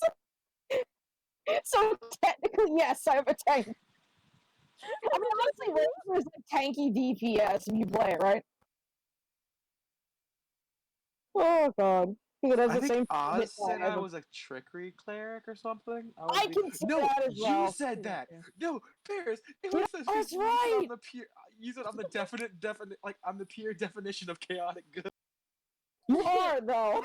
Yeah, you said I'm yeah. a trickery cleric because I am the definition of chaotic good. That's what you. Yeah. Okay, I Every remember now. trickery cleric I have ever met is like, I'm good, but no, excuse me, it's the meme. I'm a healer, but every trickery cleric. Watch me go trickery cleric and not grab a single healing spell. Go God. pure utility. Pure utility. Oh god, I'm gonna have like a fucking heart attack. Oh, I need Mithra. Yeah. I see. Okay, I'm just gonna say this. If Taru was in a D&D world, I'd see her as a warlock. I can see that. Yeah, thank you, Paris. Taru. You commit yourself. I've seen your hyperfixations. You commit yourself to one person for like the longest of time, and it gives you immense power. I.e., you draw a lot of shit when you hyperfixate on something. I was more You just ha- thinking she'd want a Did I platonic bring them? sugar daddy. I I mean, like that idea too. here's the Bring thing them that all you're down. both ignoring. What? She has a tendency, dare I say, Oh. a real fixation on having secrets from people, keeping is things from so other true. people to her advantage. Also, What, can we do talk I? about how Yes. she would be a pact of the chain and have a rabbit. She'd be packed in the White chain and have a rabbit! rabbit. Yeah. I'd be okay with A that. very angry white rabbit that really likes her. It'd be that rabbit that has the unicorn horn. Oh, I know what you're talking about. Oh yay! Wait, what? What if I want a jackalope instead? I think that That is a could work. jackalope. No, it's got like a strict Jackalope has unicorn horn. deer. No. Get a jack. No, see that makes perfect sense though. Like if you get because in jackalope fucking no, it's not. It's not. It's snarl beast. If you get that fucking unicorn rabbit and you make yourself celestial, now they have an excuse to be your sugar daddy because it's technically a good person that you have signed your soul over to. Incorrect. Technically, Celestials don't have to. Did you see it? Did you hear about Axelrod's god? I'm back. Celestials What? don't have to be good. they're concerned. Oh, you weren't there for that part. Axelrod, when he spawned Guardians of Faith, or not a Guardian of Faith, is just his thing was metal as shit, and apparently had a holy symbol on its shield Christ. that we could not. Are see you it ready out. for the lore? The gore? The Sure. lore. Oh, same. I still think gore is matter. Um, Oh, me. Holy Yes. shit. they were known as the Mudayas, and they were an ancient civilization that died out. Supposedly, from what you found out, there was supposed to be other parts of it that were bigger in different areas before they died out. But with a 16, you only know that Auntie's been looking into them because they had some importance way back when, but for what purpose you don't know. Butters, you know what I just sent you. Likely there's a few things that might be a little bit different, obviously, but that's from Do the I history know- that you've read. Yeah. Do I know anything about the actual item? No, the Mudayas are people. Yeah. The item itself. Oh, sorry. I get what you mean now. The item itself. Looking it over, you can actually see that likely this statuette is missing like arms and such because this likely is meant to be a Thri Kreen statue and it only has a pair of arms rather than four. Its significance you don't know because of how long ago this likely would have been for this area specifically, meaning that there's potential for it to mean various different things. Usually the navel, though, tends to fall into a line of different things ranging from peace, fertility gods, various other different things. You're not certain exactly what it is. Likely, though, it does have, again, some manner of importance, but what that importance is, especially to the people, You'd have to ask the scholar in front of you.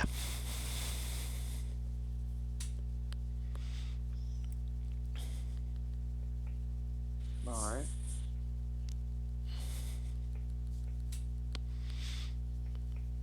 Okay. So obviously we're waiting on Paris. Anything anyone else wants to do before you guys reach the hive, the home? Not particularly. Okay. Since you're flying, by the way, roll me perception check for yourself and Bright Eyes. Alright. Guru, If you aren't looking out, then at least for Bright Eyes. Yes. So, Guru, Yeah. for the next 8 hours, right? Yes. That statue is going to be that guardian. It's gonna be is right gonna there. stand- Yep. Just right there. So it ends if 3 attacks have gone by. Yes. Let me know if that ever ends. He's just curious. Yeah. No worries. If I just ever feel like, oh, it fucked something up. Yeah.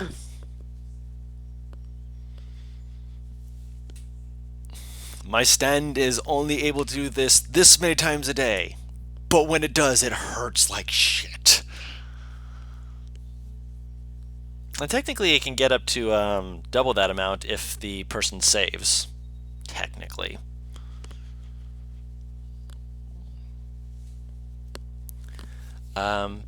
Just waiting on those checks and for Paris to get back.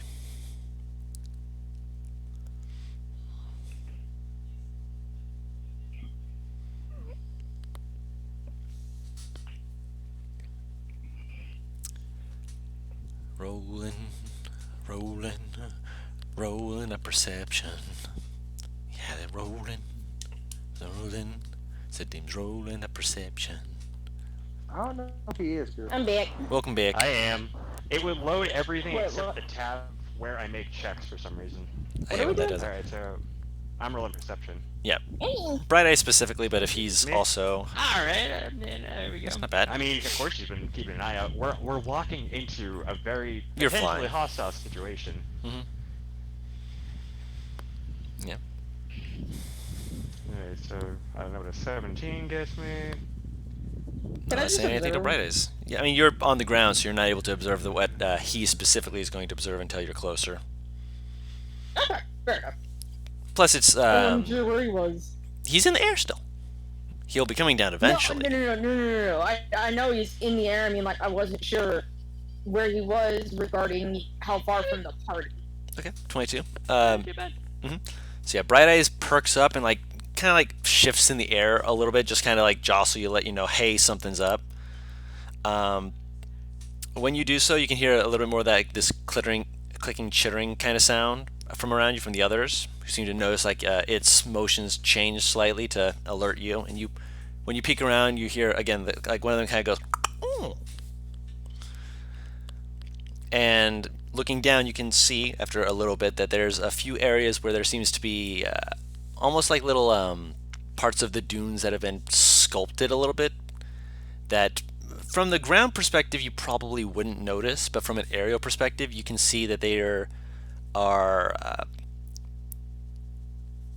little parts of it that don't quite look right. And as you see the scorpions beginning to approach, you actually see part of the dune seem to shift until you realize that it's not the dune shifting, but there's a creature that was kind of like hidden within the dune, kind of peeking out and shifting forward to see better now that there are people approaching. Lookouts, if you will. Okay.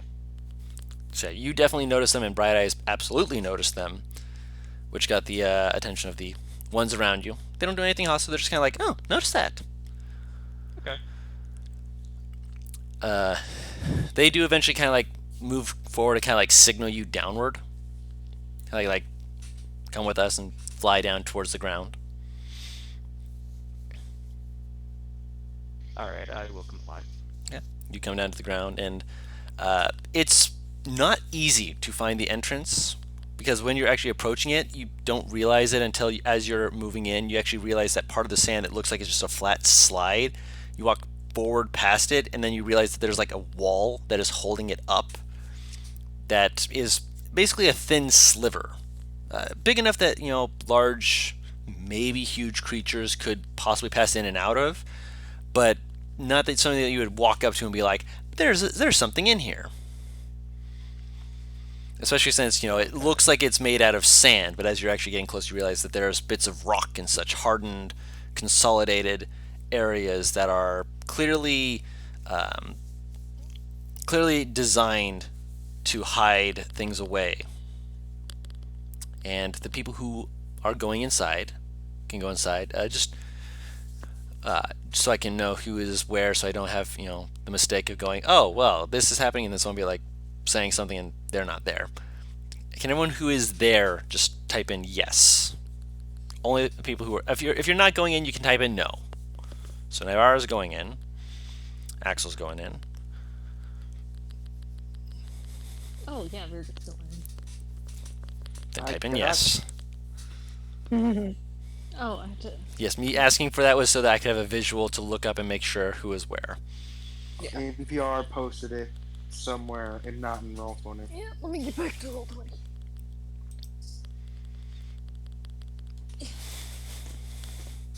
Thank you for letting me know. Squawk is not a yes or a no. Oh no, but it's a great answer. No, I didn't say it wasn't a great answer. Okay, so Bright Eyes is coming too.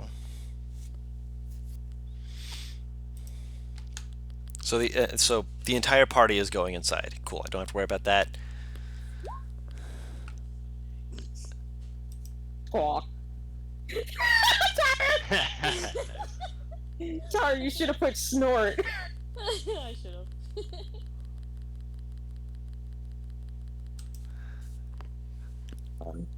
Clear is reluctant, but we'll go.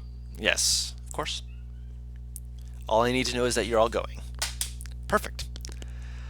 All right, so you guys head inside. Fiven will stay with Spartacus, make sure he stays, he gets hydrated and whatnot. Your dwarf will kind of hold up his hand and just be like, I don't want to anger them. Can I stay out here? If you want, I can just leave and be gone, but figured, I'd ask.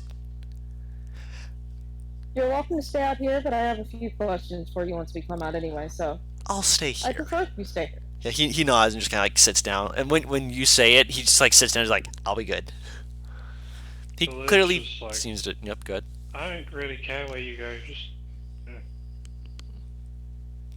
That's fair. He seems to be more just mildly anxious, worried about Naivara. Still. Dean, you're on the ground now. Yes, he is on the ground now. She looks at him. What did she tell him that I would do to him? Oh, he thought you were going to eat his soul. I said you don't eat souls. I said you drink them. Why And then would you about a tell him second that? later, I told him that I was joking. He's about as anxious as a bird with a broken wing in a cage in front of a very fat and hungry cat. If I don't the man think is you going saying- to make stupid assumptions, I am going to have a bit of fun before I tell him he's being stupid. Everyone makes stupid assumptions about me. Saying that just makes it worse. Next time, just please say no. The man's cowering as it is. All right. Thank you. All right. So you guys enter into the hive. Entering in, the area it's actually a bit not like humid, but there's moisture that is clearly in various parts of this that is clearly trapped in here, probably to keep it from having an overly dry feeling to everything. Moist. I'm sorry. You said it, not me. And you're definitely going down and in. Eventually, as you're going in such a way, it takes you maybe about a good 3 to 5 minutes of walking before you come into a much more open area, almost like a domed feeling, where it's a lot more open, and you can see various different Thri Kreen moving about. And it's a like a civilization. Like there's little areas where they're crafting things. It's not like a marketplace sort of area though. It's like everyone's like handing things off and like just kind of doing things between each other, seeming to be very very open with each other. The best way I could probably describe it would be Virdrick would have a feeling of like this almost feels like an army camp where there's a whole bunch of people in like not tents in this case, but in areas that is quote unquote their own, but they're working together with other people who they're familiar with. They're trading off on different things that they are working on, etc. For other people, it might seem more like for Zadim, it might be like more like your village, where there's a lot of people who they're working on different things. You can see some of the people like they're taking care of different creatures. Ironically, or surprisingly enough, horses seem to be a livestock animal that they're just kind of moving around. Not like Spartacus horses. I'm talking like these horses are a bit like they're definitely muscly, like more draft horses, but they seem to be. Welcome back. These horses seem to be more treated in a similar vein to like cattle than horses. And for some other people, like say Naivara, I'd say the person who feels most out of place here will probably be Axel and Kalir. But Naivara, this almost looks like a large-scale family reunion. Oh, Rice! Yes. Just a bunch of fucking drow or something. Wait, what'd you say? What? No. I said you might you feel look the out most out of place. place just because of how long you've not been in a civilized, not in a civilized area, but in an area that is like this, like a small village that is openly acting with each other. Because you've been in a city, you've been in a village and stuff, but most of the time you felt like you were not fully a part of it. Mm. Like the closest thing you would think of would be the wolves. And even then, they were always traveling. They weren't like sitting down, passing things around. Though there's a bit of similarities in some ways, as you see, like some of them like handing off food. And there's like an area where they're like literally they're making jerky. You're not sure what the meat's made out of though. God. No, because you didn't see him kill it. It's just meat. There's a lot of meat though, and they're drying it. I have a good nose for food. Can I try smell? Try perception, sure. Can I guidance? Sure. Perception. 15. You would guess it is horse jerky. Words. Oh yeah, baby, I saw that coming. I turned to Bright Eyes because as soon as I saw all these Yeah. horses underground, that was the first thing I thought of. Yeah. I say, Do not eat the horses unless given horse. National beef. No, how much you like horse? Look at all those horses, I have to say it. You hear just kind of like this exhalation, and you actually hear like a clicking sound again. And you kind of glance back, and you notice one of the ones who has wings is like kind of nudging one of their friends, and their friends just like kind of pushing like go, and you watch as they run over to one of the vendors, and you see them like discussing things between them, and they kind of like nod for a second, and like there's not really a transaction of money as far as you can tell, but they seem to come to some kind of agreement. They take a strip of horse meat, hand it to him, and they run back over and they offer it to Bright Eyes. Bright Eyes just kind of looks at you, looks back to you, just like can I? Papa, Wow, please. that was quick.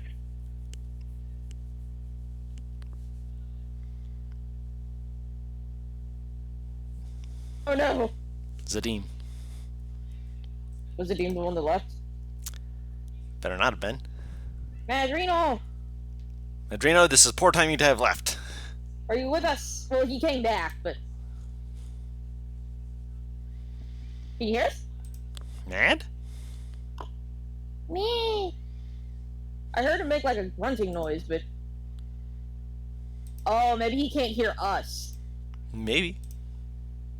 Up, he's not here anymore. Yeah, he backed out, so I think he's. Come back. Return the flag. Or suffer our curse. Man, I got There it. you are. Man, I got it.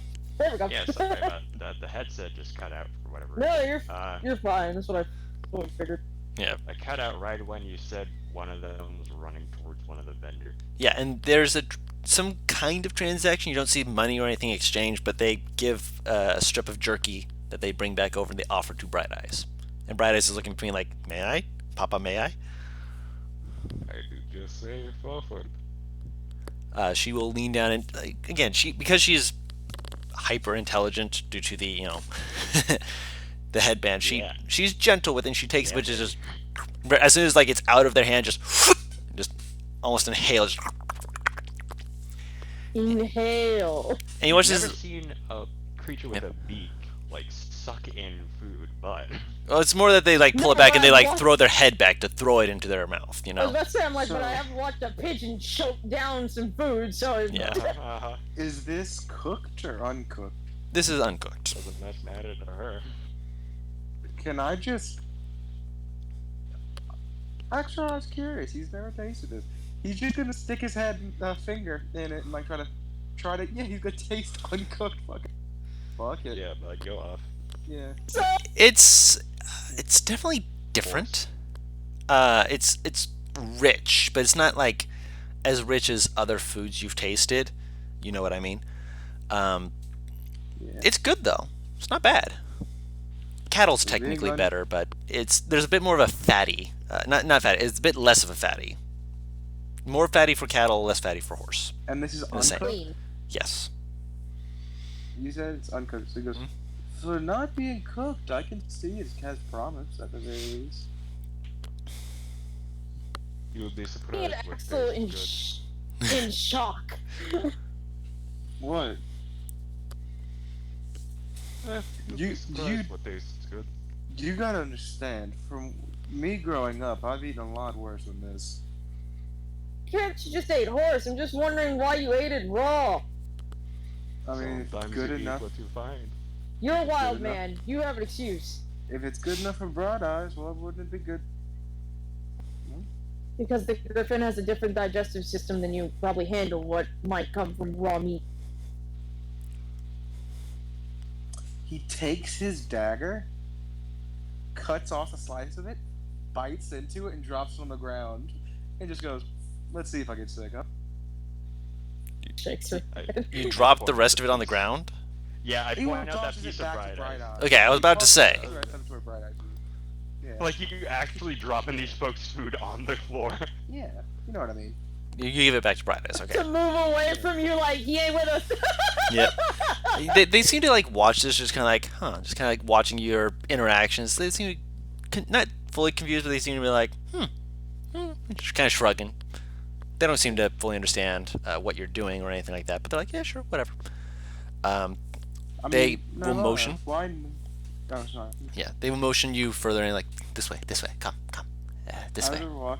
I'll Yep. go to my bar. Why are you not? Might as well just don't knock until you. I mean, have you ever eaten uncooked horse? She kind of raises her eyebrow and looks at him. No. Then you can't say it. I mean, I won't say that it might not taste good. I mean, I've eaten raw bacon before when I was really fucking stupid and young. I just don't know how it might react to your stomach because it's raw.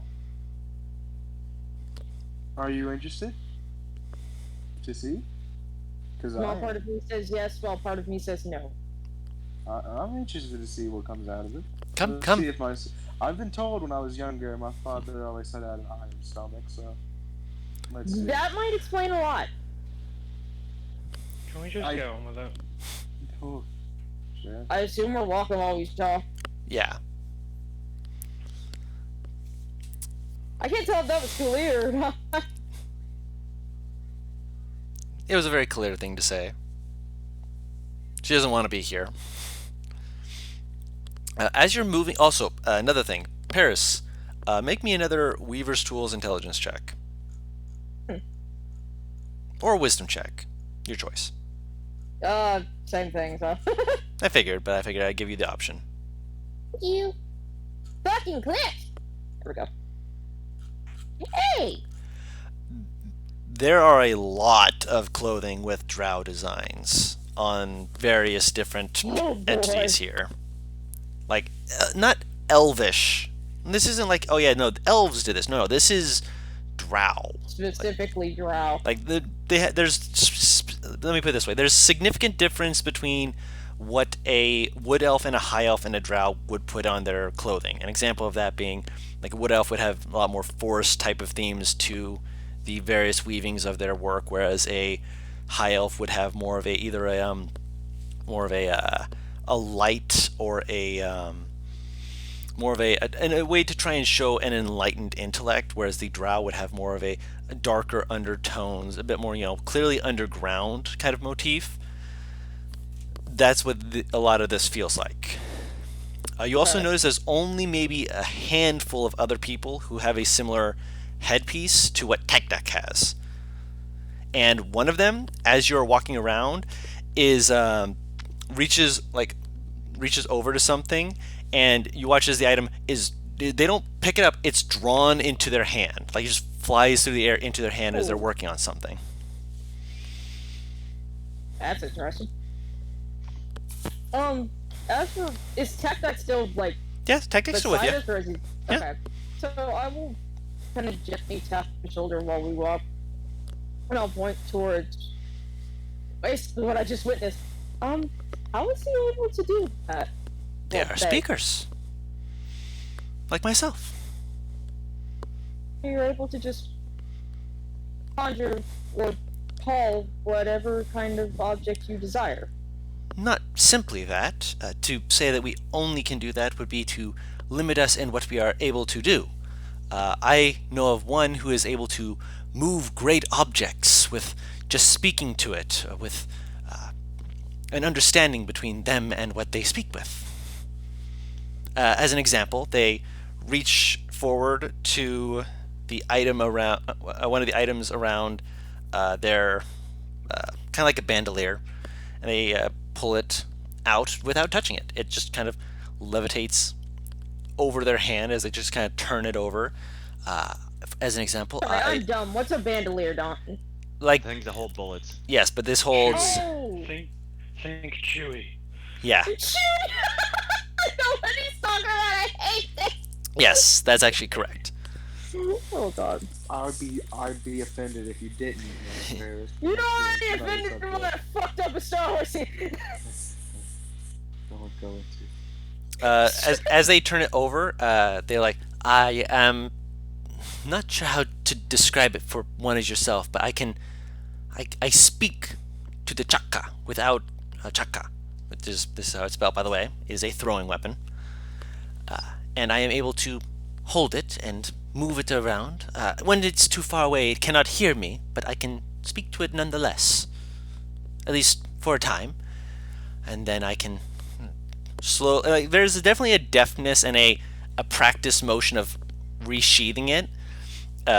You see, as they sheath it, there's a moment as they're like looking at it, and then there's like this slight exhalation of just, okay, I did it. Like, I didn't stab myself. Actually, remember us running into I believe it was a dagger of returning. Does it seem like that? No, this is like they like held it above their hand and were spinning it. Ah! Oh god, so it's basically like levitation in a sort of sense. Yes, like it was Okay. not in their hand; it was above their hand. You'll have to tell me more about this later. Again, If if we have the advisor and our queen permit it, I would be willing to speak with you. We are arriving. They move in deeper, and there you go down a specific tunnel. This one, there is again this oddity to how it is set up. Like, there's clearly tunnels going off in different directions. Most of them seem just kind of unornate. They're just kind of there to go down.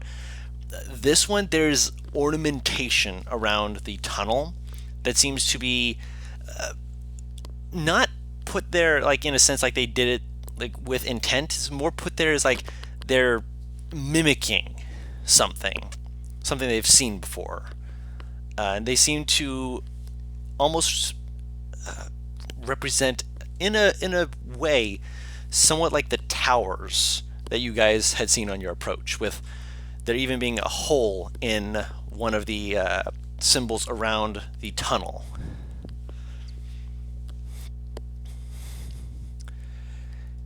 As you walk down it, the air area does seem to get a bit larger, because it goes from like being about 15 feet wide to about 20, 25, 30 feet wide until you enter into a big chamber, seated with a few others around them, not in a chair, like on the ground. There's one who definitely does stand out as being more of a figurehead with a mask that looks like it took the beak of likely a vulture based off the area, as well as the feathers to kind of go up, almost in like a witch doctor style mask with different colorations of red on the outside and then black on the inside around their face, with the beak kind of not fully sticking out so much as out and down, giving it a very unnerving sort of presence, especially since they're wearing a cloak. Not a cloak, actually, more of a mantle that seems to be made of different carapaces, as well as the feathers that kind of just go around the front of their torso, across their shoulders. The thing that really gets your attention, though, besides the others around them who are wearing a single carapace piece with feathers to distinguish them as being in alignment to this person but not as high as them, is that there is a figure that seems to be more lounging than the others, kind of leaning up against a mound or a little, almost like a piece of a statue that looks like it's been broken. The dark skin of a drow, light hair, masculine torso with a bone white markings across their skin, as well as a spidery carapace for their lower torso. Oh, do I know what this is? Roll a history or religion check, your choice. I shouldn't either. don't know if I'd know that girl. I don't know if I'd know that one. You're not as familiar with What? drow culture. Does hearing stories from Mother give me a bit more of an advantage on this? Not actually I told you advantage, but- I told you just to roll it. I didn't say with All advantage because I had a reason. I thought of this one well in advance. We had 2 weeks. Yeah, you're looking at enough. this, and this is new. Whatever this is. Also, another thing that you notice is that the room is filled with noise.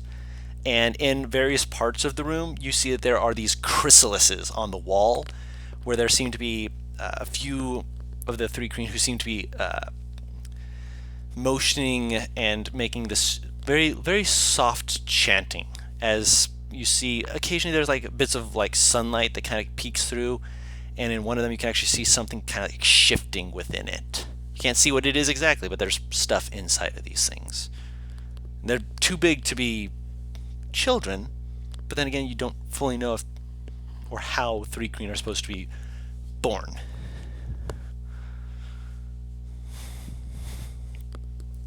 As you approach, you see Tak and Pika bow, as well as the others who, as soon as they enter, they kind of like scatter about, and they clearly are leaving these two as being the spokespeople to introduce you. And they make very, again, clicking sounds, antenna moving about, not speaking in common or undercommon, as the others around kind of look over, and you see the one with the mask just kind of like look up and just kind of stare as the others look back towards them. They slowly kind of stand up, and you hear this languish yawn as the drow figure stretches and pushes himself up and just kind of like wipes their eyes and looks towards you all, and then like stares at you for a bit, and then kind of goes back to lounging and just kind of watches you, just a fist on their chin with this slowly curling smile on their face, as the leader, the queen, slowly stands up and moves towards you all, and they get to about 60 feet. You can see the others behind her just seeming to like move into positions that seem to be a kneeling position that has a vague reminiscence of like a runner's start. Like both hands on the ground, Yeah. one knee, one leg, Yeah, I gotcha. Yeah. And you see the queen. They don't do like a full like bow at the waist like the others have. They just incline their head in like an acknowledgement of you. And they motion. Take a seat, far travelers. You are welcomed into my presence. That is how you say that, right? She says, turning to speak to the person behind them. And you watch as the person behind them nods. You're doing great. Narval, take a seat. Music would have about his head when he. You take a seat? I couldn't hear you over the muffling. Oh, You little sorry. muffle. You're right. Yeah, Beardrick would have bowed his head when she did. Mm-hmm. Just this is formality. Okay. Do you take a seat? Okay. Kalir ain't doing it, so I mean, He will. He will. Okay. Sit next to Naivara. Axel, Zadim. I'll take a seat. Okay. I got no reason not to. Yep, Axel sits. Okay. So you all sit, and as the queen kind of like seats herself, she like sits there in silence, and there's like a clear just sense like everyone's just like sitting, just kind of waiting, and you see a few of them like shifting about behind. You can hear them shifting about behind you, and you see the queen kind of like lean forward slightly, almost seem to be like peeking. The floor will not bite you. who's she speaking to? You don't know. You can't quite see her eyes with the mask. Narvar tilts her head. I'm sorry? Not you. Points to Clear. The floor will not bite you.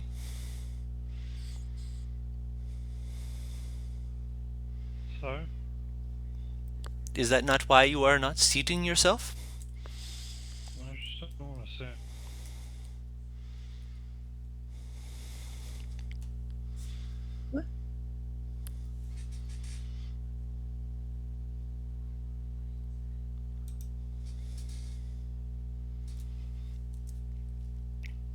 You have traveled far, though. Would seating yourself not be easier upon your legs? I don't know why this is so concerning to you. You are...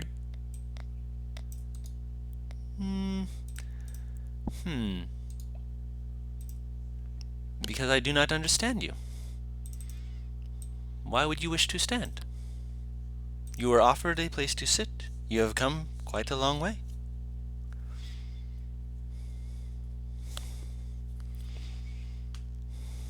And yet I stand. Yes, you can see my confusion. Okay.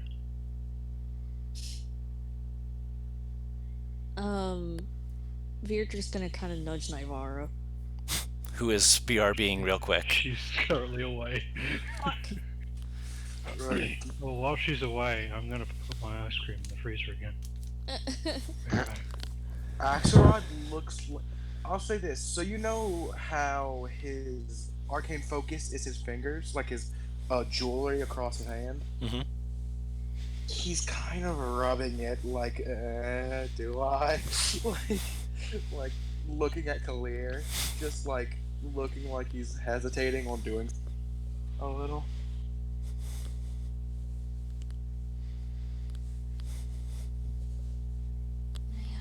Why is Paris gone? Might have been called away. Don't know. Groove other time while we have time. Illrigger 2.0. Oh, cool. DM it to me. Alright. We'll see if it lives up to my standards yet. It's not a spellcaster anymore. At least only one of the subclasses is.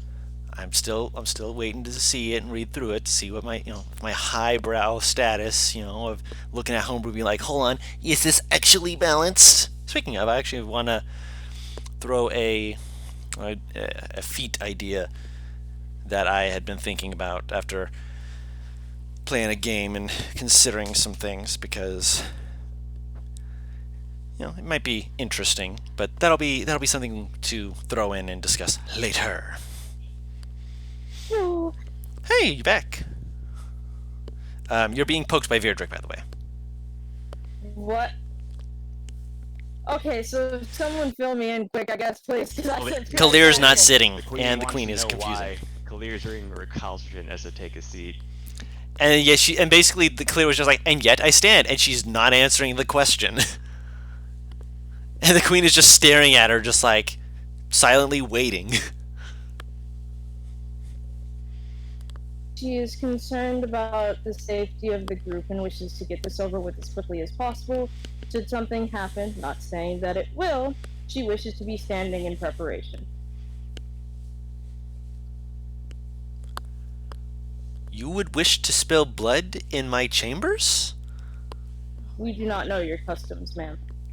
No blood is to be shed in my chambers, unless I am the one to spill it, or I am the one to say it is to be spilt. Are you wishing for blood to be no. spilt? She shakes her head, no. We do not Kalir, prefer any hold blood to be shed. on. He just got back. I'm going to fill Kalir in because part of this questioning is not directed at you; it's directed at Kalir. When, just to quickly fill you in, Navarro was just like, she's worried that a fight might break out, and basically the queen's saying, "You want violence? Are you wanting blood to be spilt in my chambers?" Alright, Guru, fuck it. Yeah, I'm getting shit for this at some point. I'm gonna subtle cast some. Okay. I'm subtly casting Charm Person on Kalir. Okay. A wisdom save, Kalir.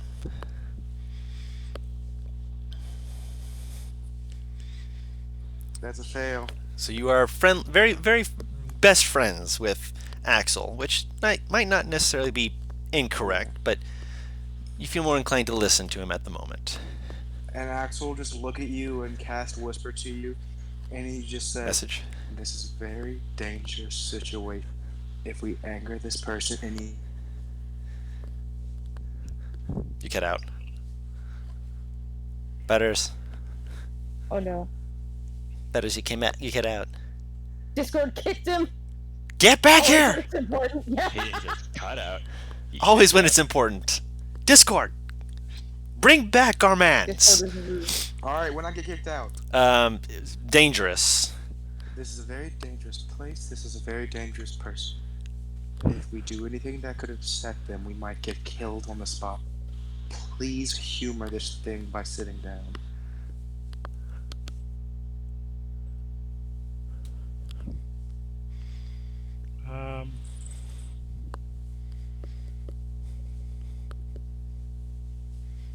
Well, I mean, I suppose I'll make Or a at least persuasion take check at advantage, I guess. You're the charmed effect. No, yeah, that means... Like, that would be yeah, friends. yeah.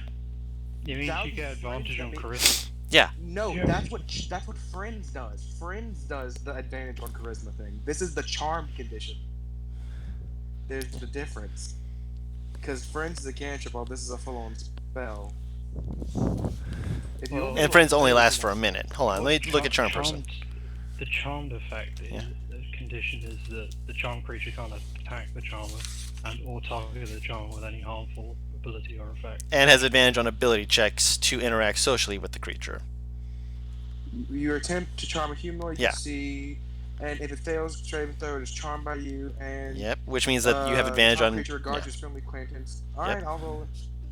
Yeah, she's basically what he's saying is that she's still looking at this as a maybe I will, maybe I won't, depending on your persuasion, your persuasiveness. Natural 20. Holy crap! So 29. I can't beat that, yeah. Yeah. She'll sit down then. As you sit down, Just you kind see. of Yep. Go lie ahead. down. You see she kind of like tilts her head a little bit and then kind of like glances back again to the person lounging, and they're just like, people don't want blood to be spilt. Just roll with it. And the queen nods, just like, I do not wish for blood to be spilt either. I have just met you. I am Chatikek.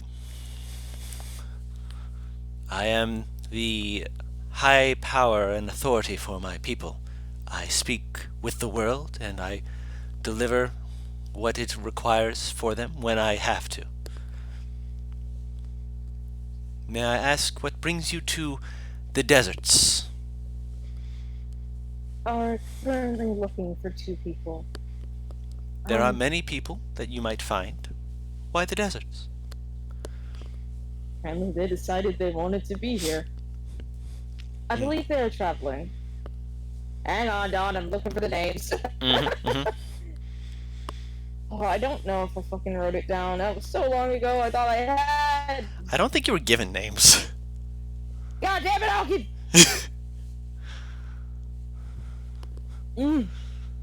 You were told that they were a druid and a paladin, but I don't think you were given names. Did I say cleric? Druid, no druid. I remember druid specifically, but I couldn't remember the other. Yeah. Oath of Ancients paladin. Unfortunately, I do not have names. All I know is that they are a druid and a paladin. You speak with a druid. Perhaps I can be of assistance. Unless it is a specific person. They are a specific person. We're going to them because they know about the fucking demon issue in Halo, if I remember correctly. I'm mixing up our fucking pandemoniums. Okay. No, this isn't Pandemonium, Paris. This is Ait'seh. I'm mixing up our catastrophes. Yeah, catastrophes. One of them is to the north and one of them is to the south. That's all you have to remember, right? You say this, but I'm dumb. You're not dumb. There is an issue in one of the countries here that they could give us more information about. We were, well, 1, hoping to see if they'd pass by, and 2, wanting a little bit more information on what is in the desert and how we might avoid anything dangerous so that we could find them if they hadn't already been here. There are dangers to the desert. Not many that a group should worry about unless you are heading towards the mountains area. There are other peoples who have made their way there and are dragging them into their holes that they have found to appease their worship. We've had a few scouts that we lost and had to peek in to find more, but we do not bother them, and as long as they do not attempt to come into our lands and take our people, we will not flay them as they stand. You see several people just nodding behind her like, yes, yeah, that's correct. We would wish to avoid potentially being dragged under and eaten. So, I'm assuming we have a rough, very rough map on us, I thought. Very rough. It's still something, though. I'll pull it out, if it's possible. And this is a very bad map, so I don't know if it is possible. Would you potentially mark where their area might be so we could move around it? You see them staring at it for a bit, and they're like looking it over. Rough. If second. she sees any kind of like confusion or what the fuck, she will literally just say, very rough. Sorry, I was being asked about breakfast for dinner, which sounds delicious. Oh! But yes, she looks at it for a second, and then after a moment, like you see it, like there's like this distinct like shifting, and you can actually see like something like peek out from under some of the cloak, and you can't see it for a moment, but then you hear this as you watch as the advisor gets up very lazily, just kind of stretches himself out again, just as you watch as the spider leg just kind of begin approaching you.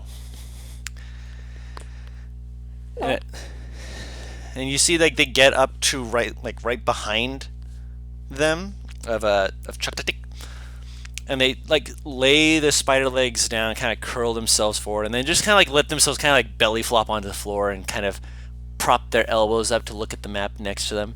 And they're with the all the parts to them. They're a large entity, and it's just very unnerving because there's like this almost like a not a rotting smell to them, but like a kind of a dusty smell to them. It's very strange. Beardrick and Axel, you actually catch onto the smell immediately. It's just this dry. Again, it's not unnerving in the sense of like it's weird. It's this like almost unnatural smell. You said me and Axel catch that he's just unnatural? Is that what you said? The smell of him as he's near you. I'm gonna subtle spell again, Guru. Okay. But this time I'm gonna subtle spell message. Okay. Can I divine sense? Okay, then I don't need. I'm gonna still. So here's the message he sends. Okay. Okay. Can you do that sense thing? And we need to leave soon. This person is unhinged. Is on what? Unhinged. Crazy. Can you reply with message? Yes. Yeah, And it is not able to be heard by other creatures. Yeah. And also something funny about subtle spell. You look to Axel. His hands are just in his lap, like not even looking in your direction. Just. Mouth didn't look like it moved at all. Just looking forward. Yeah, can I divine sense that then? Okay. You use divine sense, and you are probably within 10, 15 feet of an undead. The figure who is currently lazily looking at this map. Sorry, I realized something. I've not gotten any of your names. Well, other than Hold on. Let me get. I don't know if you broke up or something, but what did I get from the divine sense? Undead. Oh, Okay. yeah. Yeah. Then once he catches that right away, can he then reply to Axel? Yes. Okay. I will allow it for this. Yeah. Okay. So we'll say it's because I was already on track to do Yeah, that. I would. That's kind of why I'm like allowing it. Okay, Well, it doesn't thank say you. you have to respond immediately, I don't believe. I No, figured but there has he to be broke some up. kind of immediate reply. Yeah. Yeah, he will say. He's undead. I think that's it. You just see, if you look at Axel while responding a little, you just, because he's wearing the glasses, so you just see the eyebrow just go up a little bit. Just,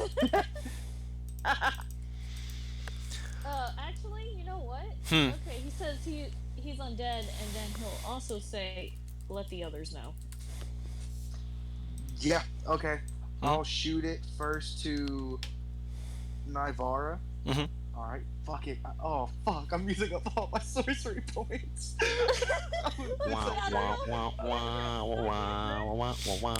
You It's asked for it's a names. cantrip- Yep. So It's a yeah. cantrip Taru, but to subtle spell it so it doesn't look like I'm casting a spell, Yeah. I have to use a sorcery point. Well, it's not like Yeah. knowing Yeah. that. It's so- fine. I'll shoot it to Nivara and I'll say, they are undead. We need to leave as soon as possible. I like They're you said. crazy. Yeah. And Okay. then I'll shoot the same thing basically to Zadine. Okay. So that's 2 fucking sorcery points, yeah. Okay. So you let them know someone's undead. You just say they.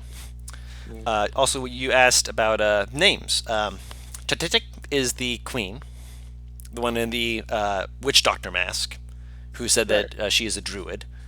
The person who is looking at the map, the drow, spider person. I'm not going to say it out loud, but they kind of look at you lazily and they're just like, Nilo. I don't have a way to make the special symbol for the eye, but it has the one eye with the 2 dots. But it's, yeah. I know what you're talking about, yeah. I'm just going to spell it like this just Nilo? because that's easy. Nilo, yes. And this is an undercommon. Nilo, may I ask a question? Be up front. Keep in mind, then I'm not quite sure how to ask this, but you are a drow, correct? Yes. She glances down at his body. Drider is the more correct term now. It was an improvement. His transformation, now that he said Drider, does that ring any bells? Roll another check. History? Or religion? Yes. History for Taru. It's worse. Did either of you respond to the whisper, by the way? You demon just get back. You just get back. Noted. Zadim just grunts in affirmation. I love how it's all right. Verbal response. Zadim. Fucking the dude at Iron Bull's company that only talks in grunt. Yeah. I don't suppose I can roll to see what I know about Driders. You That speak was Undercommon? Undercommons, yeah. Oh. I didn't Is know if that you were all? saying that Is that was all it takes to write about know about John? Possibly. No, it's just the fact that she was speaking in Undercommon, so he said Drider in Undercommon. Yes. Oh, Yes. that's fair. Yes, that's my first language I picked up. Yeah. So if you speak it, you'd have the ability to make the same check. For you, history again. Okay. Yeah, I just didn't bring up that one. Yeah. I've never brought up it. 21. You. Ours like not. Yeah. You're just kind of like, huh? For you, Drider are they're an interesting bit for you, Axel, in that it's more hearsay of what you've heard.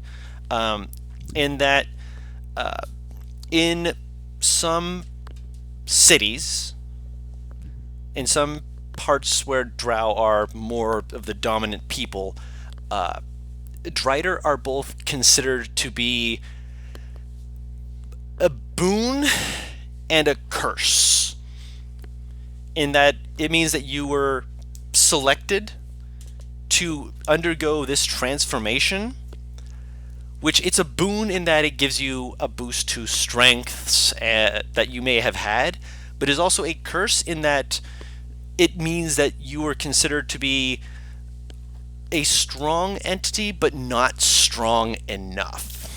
Essentially, anyone who sees you will know that you underwent this and that you are stronger for it, but that in order to have been selected for it, you likely were not strong enough for whoever was essentially calling it upon you. Alright. The fact that he calls this a blessing means that there's something different about either him or about his transformation. I am Axel just acting like he doesn't know what's happening. So Yeah. yeah, continue. Mhm. Yeah. You have the eyes of the young. How old are you? It's very rude of me to ask, but are you within your first adult century? Century.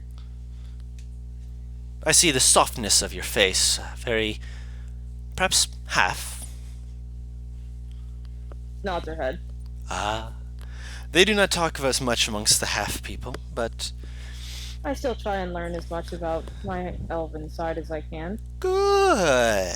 We don't have many people who are keeping an open mind to all facets of life. That's why I chose to come here amongst these fine people. Or rather, I stumbled into them and nearly died, but I showed myself useful. And your Chatik kind of just Chatik getting that last ick out is the hard part. Tie your own tongue. Oh no, I'm okay with this. I knew what I was going into with this, and I honestly, the more I've looked into Thri, the more I've been like, they're very fascinating people. The names, I'll be right Whew. back, by the way. no worries. Chatik nods.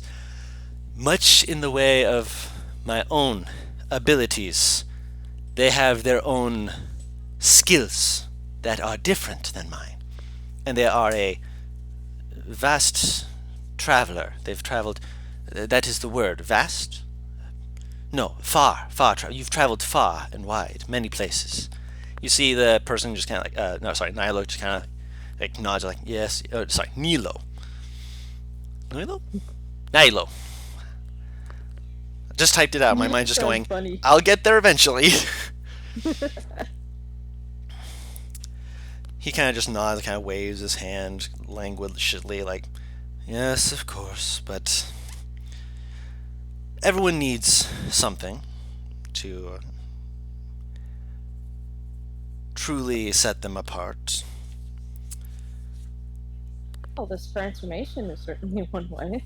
Oh, this was not actually my doing. It's a druidic transformation. It's something I've actually known about in passing, but I did not realize that there were some who were wise enough to write it down. And you can see that there's this toothy grin, like he's trying so hard not to laugh at some secret joke he has. As long as the transformation is willful, then Oh yes, it cannot be done on the unwillful. Try and do it on the unwillful, and you'll just end up wasting time. Chaptik nods and motions towards the area off to the side. All who are here have something that they wish to either change or to design about themselves to make themselves better, usually in their own eyes. It is a sometimes lengthy of a time, and often with a time of recovery that is necessary for some, but it is not something that is causing them pain or causing them anguish. It simply allows them to make the most of the time they have. The people who originally made it understand with the time that we have, short as it may be. I am the word you used. Kind of glanced to him. He's like, "You've got this. Go on." Centuries, centaurs, centuries, that one. I understand it to be a very long period of time. I am trying to obtain what I can in the time I have, for I know with much power as I am, I can live even potentially to those centuries. As it is, I am midway through my second decade. Wyden, Hmm? you're younger than I am. Age has very little to do with maturity and understanding of things. It is why I trusted in my mother's judgments in listening with our advisor. And she motions with her smaller hands, not with her normal hands. One of the small hands kind of motions to Nilo, who is still looking at this map, just with this kind of look of just like this bored, like, what the absolute shit am I looking at kind of expression on his face, just like, what the hell. He is I did lonely. say the map was very rough. No, your map was made by someone who had his thumb stuck up his ass while he was writing it. I think that's still a compliment. Yes, because to have been able to even make this map in such a manner means that they had to have been quite dexterous. I'm sure that they'd have been great to have thrown off of a moving cart into a pool of lava. Casually, of course. I'm going to assume that's your desire to be with the map maker. Do you, perchance, have a better map? No. I have a memory. Memory is much better. And you watch as he glances to Chaptik and motions to her and is like, "With your permission." And she seems to pause for a second, like she's processing, and then she slowly kind of nods. He kind of it's like a very weird way to watch as he puts both hands and just very awkwardly pushes himself back up until he like obviously there's no legs to like move or push himself off in the same way as a person. So he kind of like looks like he's almost being dragged backwards for a second before he uses his legs to push himself into an upright pose. It's a very disorienting, very kind of disturbing way of watching it move. It is but the also equivalent of a spider standing on its hind legs, isn't it? No, because the spider would not be standing on its hind legs. This is watching a spider with a praying mantis torso being pulled up until it was lifting into the air. Oh my god. And you watch as you can now see that he's got like bangles around his wrists, rings on his fingers, and now that you're actually close, you also see that there's a belt with an orb that's just kind of hanging there. You watch to see it's placed precariously where one's pelvis would be, but clearly he has a spider back torso, so that's not quite as much of an issue. But as he is turning to do this, you see him like grab the orb. So it's very awkward to watch for a second until you realize what he is doing when he pulls his hand and he starts to chant something and watches the air begins to ripple. And like the mirages you had been seeing before, begin to see a large image of a mountain range forming in the air. Oh my. As he is going to cast Major Image. I thought about taking this. Yeah, I know a few of you can get it, so that's why I'm like, yeah, you probably would have at least been aware of its existence. It's 20-foot cube. So basically you're getting like a hologram's image of the mountain range. And you watch it, like, it's turned slightly, so you're able to kind of look at it somewhat more from an aerial perspective.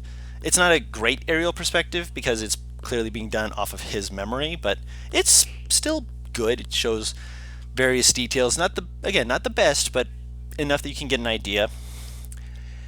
And The best, but it's something. yes, Claire?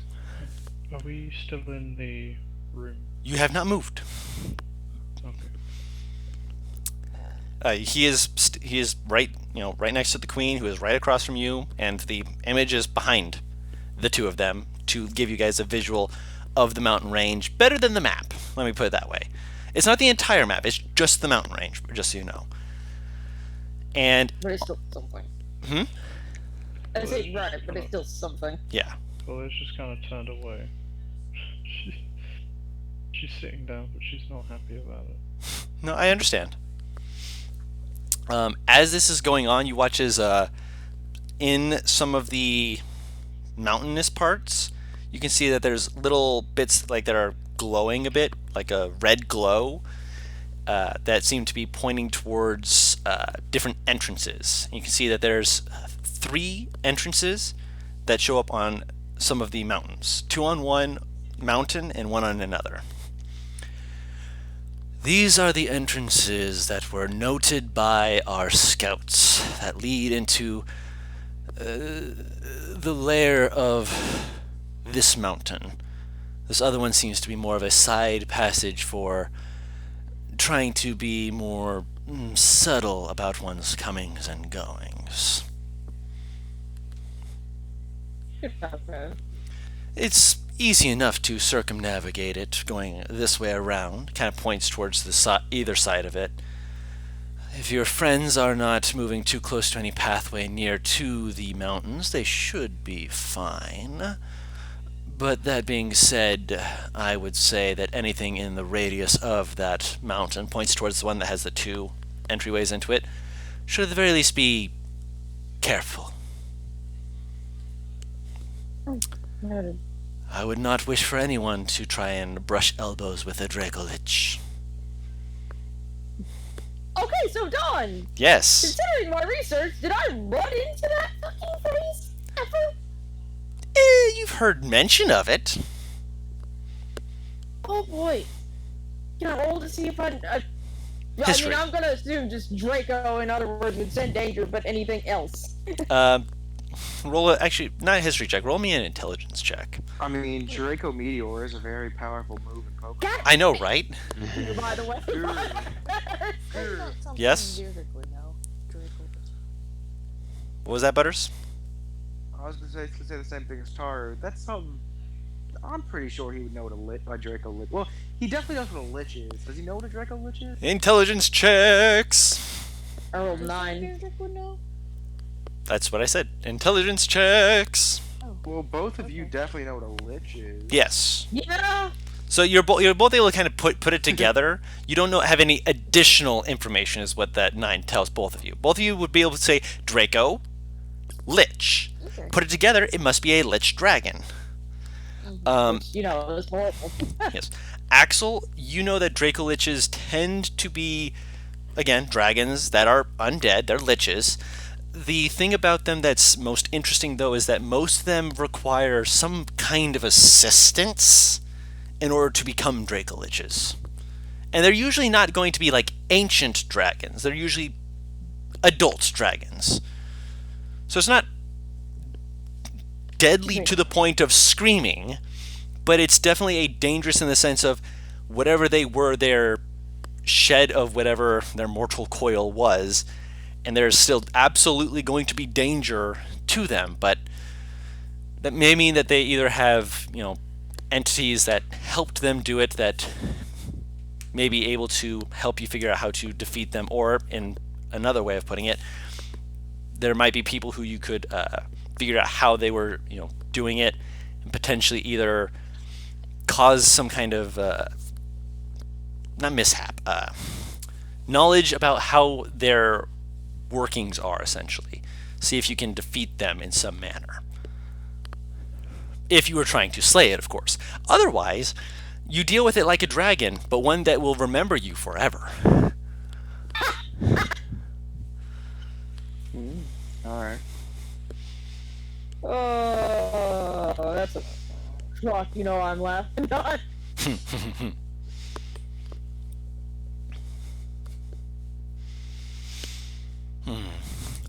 Strangest thing, though. The mountains are growing. Not the mountains themselves. My apologies. That's poor phrasing on my part. The mountains are showing more growth. And more things around it. Plant life.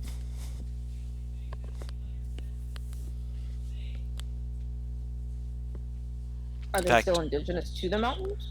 Some of them, but not all. The side pathway points to the other mountain that has the pathway that goes down and seems to it seems to be like a very vague, like kind of like someone like with a pen that just kind of like wiggled their pen real quick, and they just got ink just kind of going in all directions for a little bit before they realized, oh, I've got it, Right. Flowing again. Kind of like it's in kind of this general direction. Clearly, he's not been there. He's describing it based off of information he received. But Right. as he's pointing to it, he kind of like quirks a brow, just like, there have been unindigenous fungal growth in some of the caverns that our people have experienced. Some of them we have brought back as they have interesting properties, whereas others are more dangerous.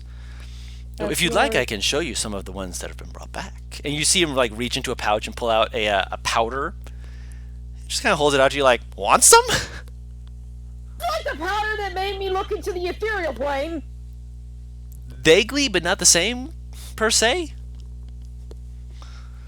What I mean, does now it you're whipping out the do? drugs. It looks like a bug. He holds it out to Axel like, want some? I'm fine, thank you. Shrugs. Pulls it back out to Naivara.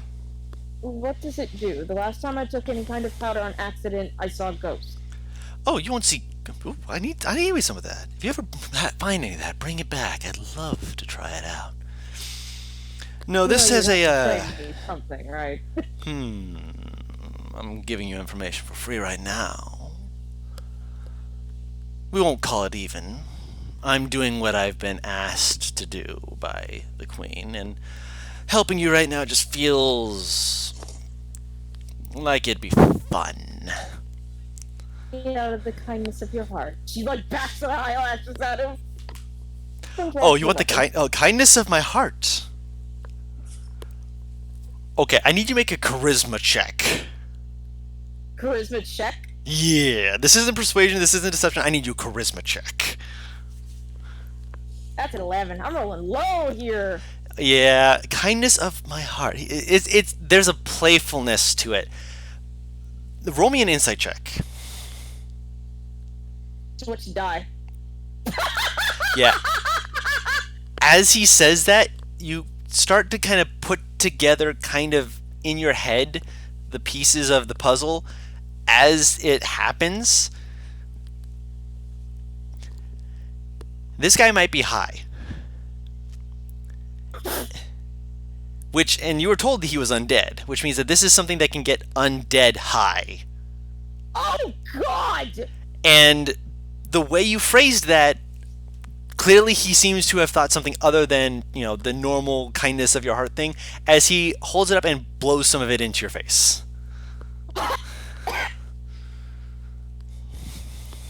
I mean, fuck it. I'll take my finger, wipe it down my bar's face, and just kind of like put it in my mouth. Okay. Just curious how it tastes. Yep. Just like, For you, I need you to make me a con save. oh fuck. Vegeta. Me? Okay. No, Wait, him. me or her? You don't get the save because one of the effects is not a savable effect. He has to make a save for the other effect. Oh! 24, baby. Okay, so let me put it this way. So I You're- don't instantly die. No, you're able to stay lucid. Oh. You are still in complete control of your faculties. But it's like all of the tones of the world kind of blend together a little bit. Just a little bit. Makes everything look a little bit more kind of like a bad graphics video game. But in a way that's kind of like every motion that's really fast seems to kind of slow down just a little bit. Basically, you're able to kind of just get a feel for things a little easier. It's not bad. It's not bad. It just looks a little wonky, and you kind of like have a kind of small smile on your face, just very small. It's you kind of feel like kind of loose, and you're, man, that's weird shit. But you feel very like there's a relaxedness to you. You don't really want to like move around. Yeah.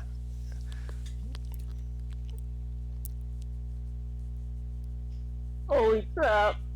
Holy And- crap. Okay, so is there anything different between my trip and her trip? Yes. Your trip. Okay. You're seeing all the same stuff, but there's a part of it that like you almost feel like there's like parts of you that want to like almost be like pulling and almost puppeteering yourself in a very jerky manner. Like you almost want to be like picked up and moved around, but because of your con save, you're able to kind of just keep yourself kind of. You were able to keep control of your body.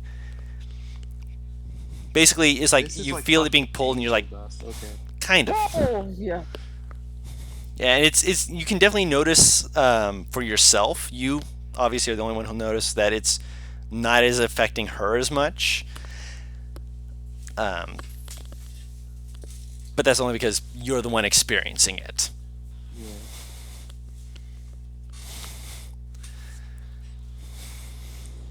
But yeah, whatever this is, it's you feel good.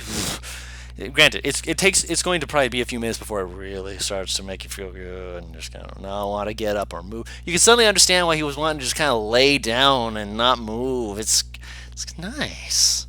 So I'm aware, like, come a few minutes, I'm not gonna be wanting to move. Am I Yeah. kind of aware of like that? Yeah, that kind of that wanting to lay back and just relax. Like you can still Yeah. move. Don't get me wrong, but Axelrod's fight or flight's about to take over, and he just stands up and starts walking. I think that he's not gonna enjoy being lazy. It's more of okay, out of character. What it is he thinks he's gonna have to book it out of here at some point, yeah. and if he's like that, he doesn't think he's going to be able to. That's a fair reaction. Yeah. Oh, don't worry. We're not gonna hurt you all. You're cool. No worries. He turns to the queen, and you watch as he minor illusions a pair of antenna on his head. Yep. And he makes like little motions with it, like it's very slow, but you can also hear him kind of making clicking sounds. And A you see pair it. of what on his head? Antenna? Antenna, yes. Okay. Oh, antenna. Antenna, Okay, yeah. thank God. Antenna. Pair of testicles on his head? No, No, I antenna. thought he said intestines. No. That's what I heard. Antenna. Antenna. Okay. Yes, like okay. ant antenna moving about. And he's making a Okay. clicking sound. And whatever he says, you can hear like a kind of a clicking kind of like laughter from the ones who've been in the runner stance the whole time. And you watch as they kind of lazily kind of move into this sitting position. And clearly, like a few of the other people who are like kind of like watching and whatnot, you can hear Tak Tak and Pika just kind of like making the same kind of laughter. And you watch as those two who've been standing this whole time in the back corner just sit down as well. As clearly it's basically at ease. You've been advised to relax kind of thing. And like the entire like room around you seems to just be a lot more relaxed. And you watch as Nilo just kind of like motions to you all, just like, and that's just some of the stuff we found in there. There were some there were some of the ones that were really sort of bad. Yeah, that one was stuff that was stuck on bone. Don, you're gonna have to shift just a little bit because you keep cutting in and out, and I can't make sense of what you're saying. Bones were having some of the fungi grow on them and kind of connect them together. Don, Yes. you gotta shift because you're breaking up. Am I better now? Say a long sentence. The quick-witted fox kicked over the lazy brown dog. Okay, you're good. I'm not sure that's the phrase, but yeah. No, it's not. It's not. But It's a sentence that I can say that will make sure that you hear me. Oh, cut out there. Still cut out here and there. Damn it. How about now? Right here? Hopefully it's not as bad. Not as bad? It's hopefully it's not as bad, but like the quick how about now doesn't tell us because it only cuts out when you talk for extended periods of time, like I am now. So like we're talking right now, can you hear me? Am I cutting in and out? Am I going here and there? Am I going there and back? Am I going up and down? How we go? You sound okay. You're fine. Okay, good. You're fine there. Okay, cool. Okay, so we heard him mention some of it was bad, but we didn't hear what That's exactly. some of the fungi seems to enjoy growing on bones and sticking them together. Any of the fungi that you have run into, is any of it, well, the best way that I can describe it is black goo or ichor, or however the hell you want to describe it. I am suddenly very hungry. Don't worry, we've got food. The ones that are on the bones, usually. Does it react poorly to fire? We haven't tried fire. Not that I know of, at least. They didn't mention it. We've run into something that might be making that, so... She's kind of like rubbing her face. There's a lot. So she looks at Beatrix. She has her pupils to dilate, unfortunately. But you get the sense that if she did, they would be fucking massive. Doing a lay on hands on her wouldn't help, would No. it? No. So, I wasn't sure, cause like It's not a poison or a disease. Poison, but yeah. It was worth asking. She's still cognizant, but you get the feeling she's a little bit more relaxed than she probably should be. Yeah, he doesn't like this, but it doesn't seem like anything he can do. It seems like we may have run into that goo creature if we go towards the mountain range again. But Wait, did she say we would or wouldn't? What? we might, rather. Might. I mean, I thought he just said there wasn't anything like. He said that there was black goo. That was the one that was like growing and attaching bones together. Yeah. Oh. Similar, We're looking for. out of character. Yeah. She's probably the one that Navarra's probably picking up on. Is similar to the way that there was black goo on the skeletons that you guys fought. Yeah. That we Black thought was goo caused on by the. Black goo on skeletons and drugs? We're just recreating past episodes. Recreating what? Past episodes. 1 second. Oh god. Drugs and those skeletons grew. That was a different episode, remember? She's basically trying to subtly though, there might be something worth looking into in the mountains at some point. At some point. I don't know. Do you guys need beds? Because they don't sleep. They don't have rooms for people like us. We have to kind of. Well, I had to convince her to have some. Sure. I mean, if you want to just go, I mean, just kind of motions to Chatek. She can get you places. I mean, I took her to places. It's real bad. Bad. Yeah. The static? Breaking up bad. No, it's not static. No. You're just cutting out. Restart Discord for us. Yeah. Restart Discord. Hold on. Fucking Discord. One moment, ladies and gentlemen. Here we go again. We're screaming into the void. I at don't last. think macaroni and tacos go together well, but they're both good. So. I know, right? They're both good, so it doesn't matter. So can you hear me now? Am I clear? Am I better? Are we Nope. good? No. Still cutting in and out? We're gonna have to deal with it, I think. Yeah, you're still in and out. We'll just have to ask you to repeat In and yourself. out like some bread. God damn it, I've never been to there. Boozle. I'm not sure that 2 of our party members would feel safe or comfortable staying the night here. At least 2. Which is unfortunate because there is a lot that I wish to ask you. That's fine. I've taken Chatika around various areas around the edge of the desert so that she would be able to assist with various bits of assistance. Various bits of what assistance? Assistance. Okay. Oh, I think part of him that sounds like cutting out is this fucker just being weird. Maybe. Maybe. Hold on. Am I talking with a clear thing that is not cutting in and out right now?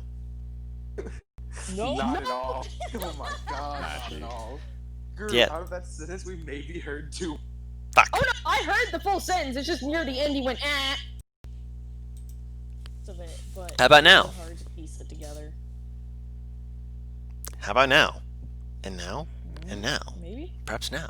You Oh, sound okay For now? The quick jumping dog kicked over a large brown fence. You're cutting in and out still. Dick. Again, it's just something we're gonna have to deal with, and we're gonna have to ask you to repeat it. It's just okay. We should be wrapping up session soon. Yeah, we are wrapping up Yeah. soon. She kind of looks at Beardrick. Yep.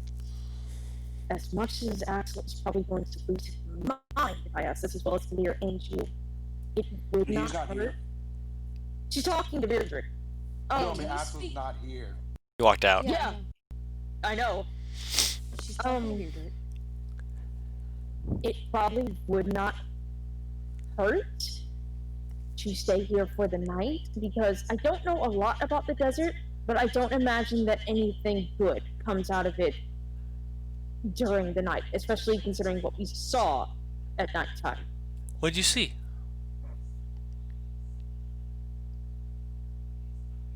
What, Dawn? What did you see? She's kind of, What did you say? it's the best. No, I heard that. Yeah. She's trying to figure out how to describe it. Because she has, like, third-hand view. Yeah. All I know is that apparently it was a very large creature and shot electricity. I could be a bit more descriptive if you like. Please, please, God. I will describe what I saw as clearly and concisely as I can.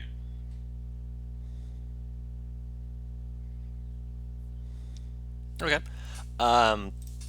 When you finished saying it, you see Nilo just kind of like there's like the kind of a lazy look to their face, and then they like slowly just kind of like tap their chin.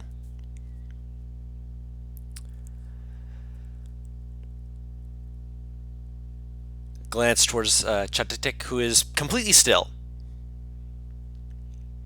And Chatatik will kind of slowly glance to Nilo and make a various like clicking sounds, and their antenna will be moving in a very quick manner.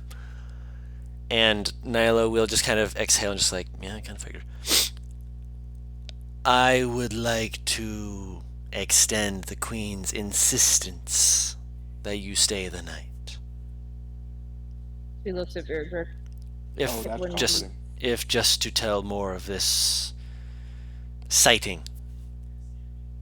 It would Please. honestly not be a bad idea if it is wandering the desert at night. I would rather take my chances with people who consider me an advisor and hold me to some respect than outside there with that thing wandering around. Ah, that explains it.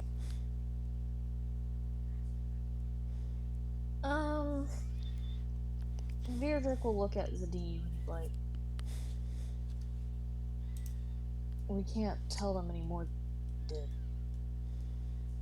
We need to be moving.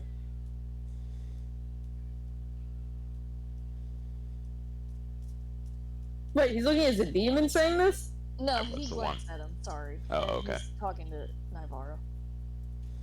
You said they can't tell us any more than what? I'm sorry. We can't tell them more about what we saw than we just did. No, I'm not saying that we can give them more. I am saying that this area is safer and it's about to get dark.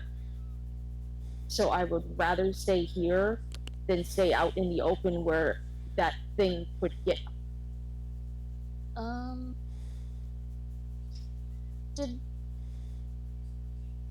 Did we acknowledge that Naivara and him can speak any other language in common? None that you speak. I don't think so. I think they only know Undercomm together and that's it. Yeah. Wait! Maybe. I don't know. I I'm pretty sure assumed you you don't. would know her languages in that month, but I don't think you speak any of them is the problem. And not unless it's Abyssal. Nope. Or Celestial. Nah. I I speak speak Celestial. Celestial. Huh? Oh, Oh, right. hey, that's nice. We knew about this Celestial thing, that's right. Yeah. Wait, do we know about Naivara? You would have known within a month, because that was when I got it. Okay.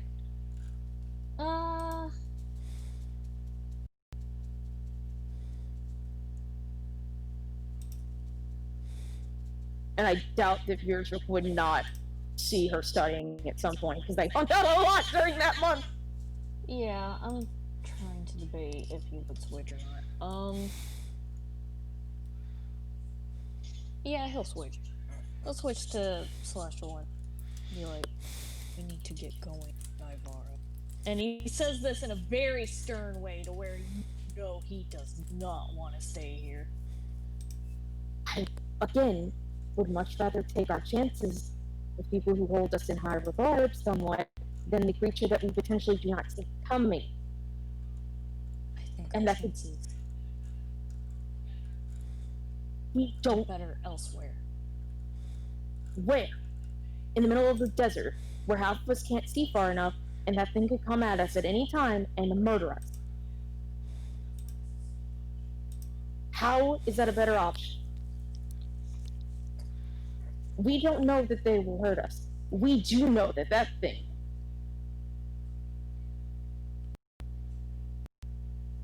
To be fair, and I will also say this in Celestial, Yeah. It hasn't done anything to us.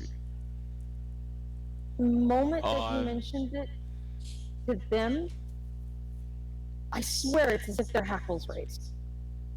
yeah, would I have been able to insight Yes. how they reacted to that? Well, I'll say you can. I'm just going to let you know it's not going to be very easy because Chatatik is wearing a mask, and the people behind her seem to be trying to keep, casual composure, and their race you're not fully familiar with how their reactions are. Yeah. So I'll allow it. It's just going to be difficult. Do you want me to roll insight or? If you want. I didn't even bother. I was thinking about it, but I didn't bother asking because, yeah, they see me wearing a mask. Freaked out. Yeah. Being I'm just fair, going you off the already know voice 2 alone. people aren't sleeping in here. Yeah. And getting nudged. Yeah, what do they get with those first? Zadim, they just seem still. Naivara, it's hard to tell, obviously. The part of you says that there's an anxiousness, but it's strange because it's the anxiousness where obviously anxious doesn't mean just like a worry or a fear. It could be other things like a nervousness, an excitement, a confusion. It's anxious. That's the most you're able to really get out of it. Still turn towards the Nilo. Wait, hold on. Beardrick will continue talking. He's not gonna let this one go. He's gonna ask Zadim, do you have an opinion, Zadim?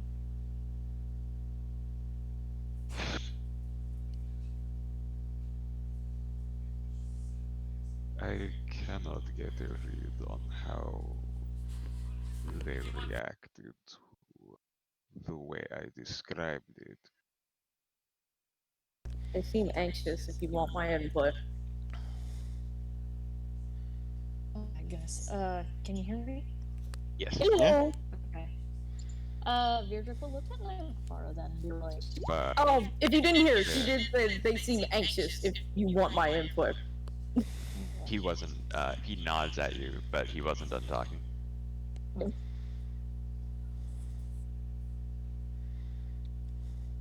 To be fair, while this is going on, the queen keeps looking over and making clicking sounds and kind of waving, and Nilo is also repeating some of stuff back to the queen, just whatever conversation you're having, they're having their own side conversation every now and then. There are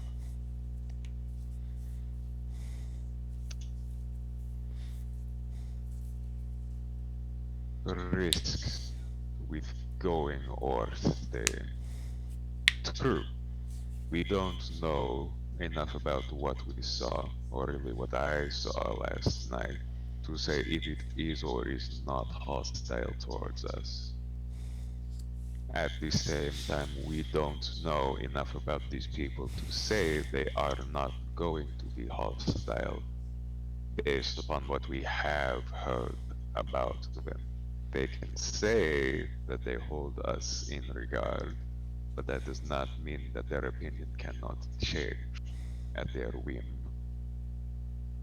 They also did bring up that the supposed desert dwellers that eat people, and this is going off their word, are not them, but rather their cousin.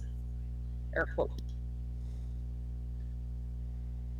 That is an easy thing to claim. That's why I Difficult said to prove. not quite.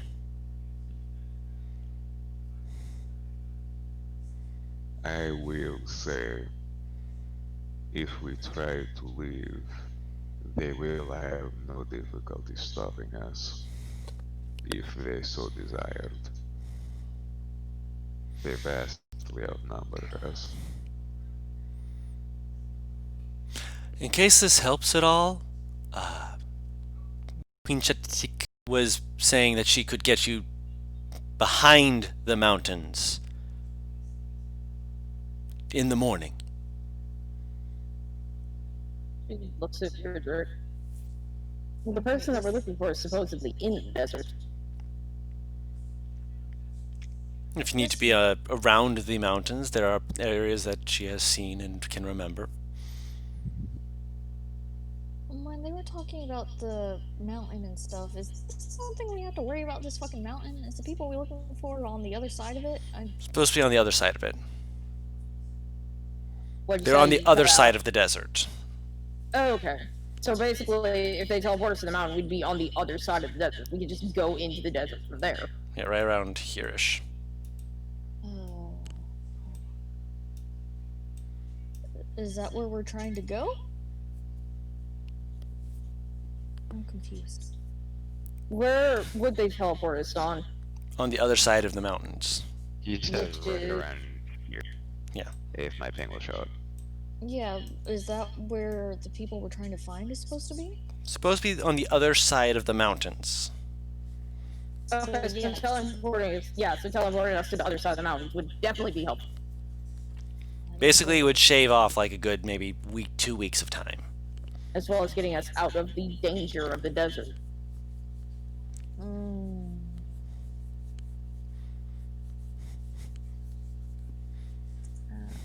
That's a hard decision.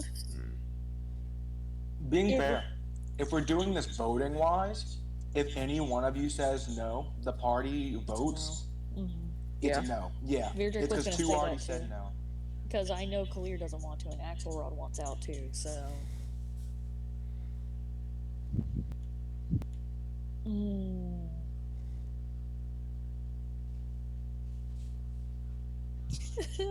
That is a hard one. Shit. If you have a way,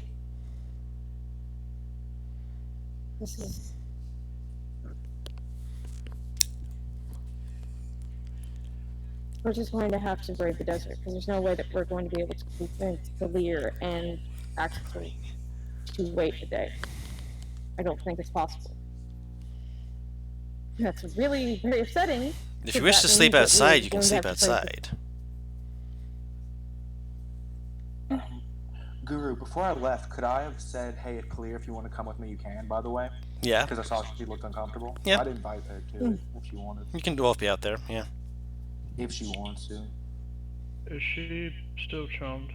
Yeah. I thought it only lasts a minute. It lasts an hour. Oh. Yeah. Should come with him. Well, it has nothing to do with the charm, because he's asking you a question, you know? If she wants to leave anyway. I was just wondering. Okay. By the way, just so you know, once you guys get outside, he is going to explain to you that you're charmed. And he's going to apologize for it. Well, we can do that through DMs at some point. Yeah. Did they explain how we would be traveling? No. Exactly? Yeah, okay, then Virdrick will look at her and ask then. He's gonna ask, how would we be traveling? Through trees. Do I know what spell the hell he's talked about? You had it performed on you already. Huh? That one Kalir's mom cast. Transportation. I think I know what spell he's talking about. It's the one that Kalir's mother used. He's looking at Virdrick.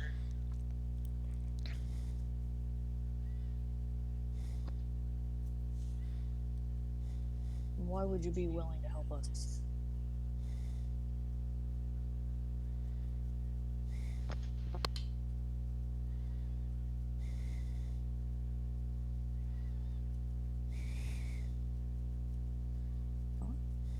Yeah. He was talking to them when he asked. Oh, what'd you say again? Why would you be willing to help us? Well, if you're willing to, stay the night and discuss things with us for a bit regarding what you saw, that's the reason why. They're trading transportation for information. In Celestial, he will say they did call it the sharing of wisdom. If they wanted to kill us, they would have just killed us outright. They outnumbered us in the desert. That was a food situation we were thinking of. This is a ransom for information situation we are thinking of. They didn't know we knew about this until I said it. And it would still be very easy to just kill us. But then they wouldn't get the information. Shakes her head. They could find it out very easily. They could. But if they could, then they could just do it. This seems like it's not something they come across very easily.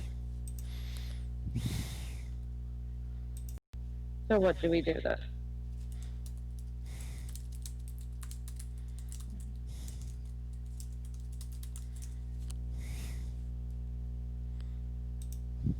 Is there a way we can give you the information after we're transported? He kind of gives you this look like, what? Divar just shakes her head no, looking at Virdrick like, no. I mean, I don't know exactly if they mean to escort us or what. They didn't He's say. in I need, teleportation. out of character, I think the lady needs a day to get the spell. Probably doesn't have it prepped. That's I another don't reason we'd fucking have. know. I don't understand.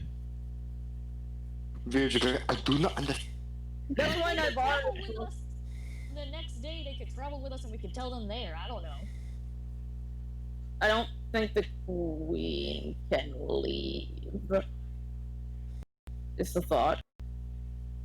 If I have an idea of their customs right, she either needs a day to prepare the spell, or due to the spell being instantaneous, they can't speak to us after.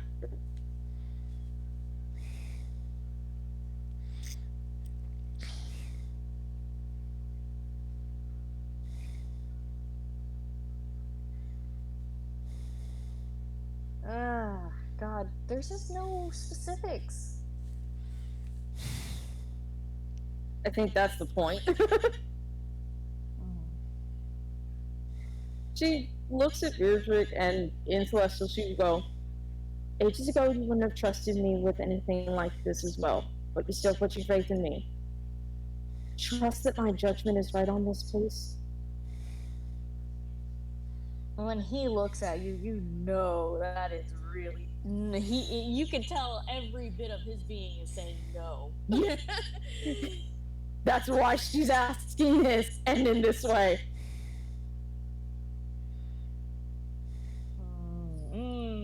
This is one of the few ways that we could get across the mountain, and honestly seems like the thing with the least of dangers. Put a little bit of the trust that you put in me into them.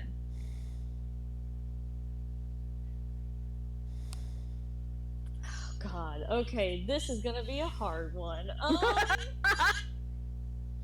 Okay, you know what? Since Beardrick's like this, make a persuasion for him. Roll. Let's do it. That's 17. Figured it would be higher.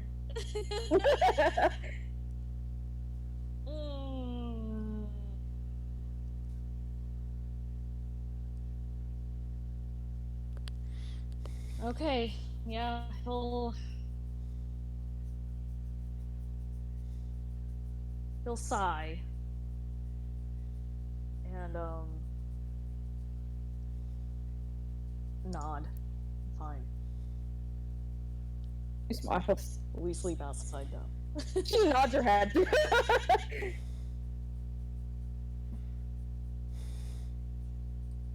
He does not seem pleased with this, but No. he's gonna let her talk.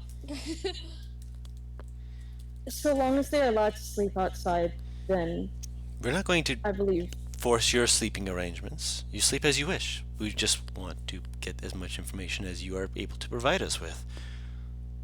He nods her head. And if we give you as much information as we can, which unfortunately is still not as much I think as you're thinking it is.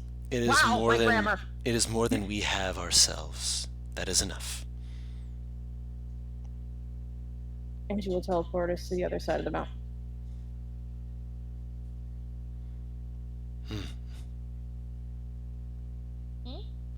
Yes, we would be able to perform that. Can I insight him? Yeah? Yeah, that's exactly what I was doing! The queen was the one who said yes, by the way. I'll throw my hat in the ring, but I have no idea what I'm gonna get. Both me and fucking you just like. I know. I'm looking more for if they mean to. If they take have their end of the ulterior deal. motives. Yeah, like if they're gonna safely transport us, like we're Right. talking about. Because the way he phrased that, I didn't like. Everything thus far that they seem to be saying, like, seems to be on the level. This seems honest, you said? Yes. On the level. Okay.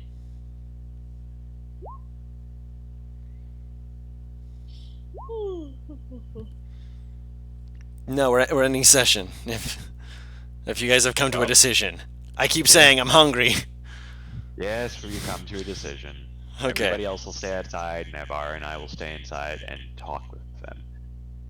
Sounds good. I'm gonna say this for next time, group.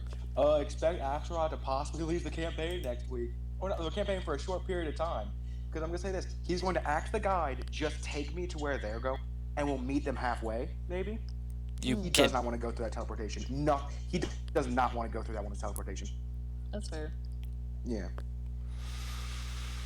If I have to Okay. leave for a week or two, that's fine. It's what Axel would do. No, I understand. We'll discuss that more later. But yeah, Yeah. that might be more than a week or two, just so you know. That's fine. Us playing and such, because that'll take time. All right. For everything else, though, we're ending session there. I'm going to go eat food. Mhm. Thank you all so much for watching with us. It's been fun. You guys, by the way, I missed you. I love you.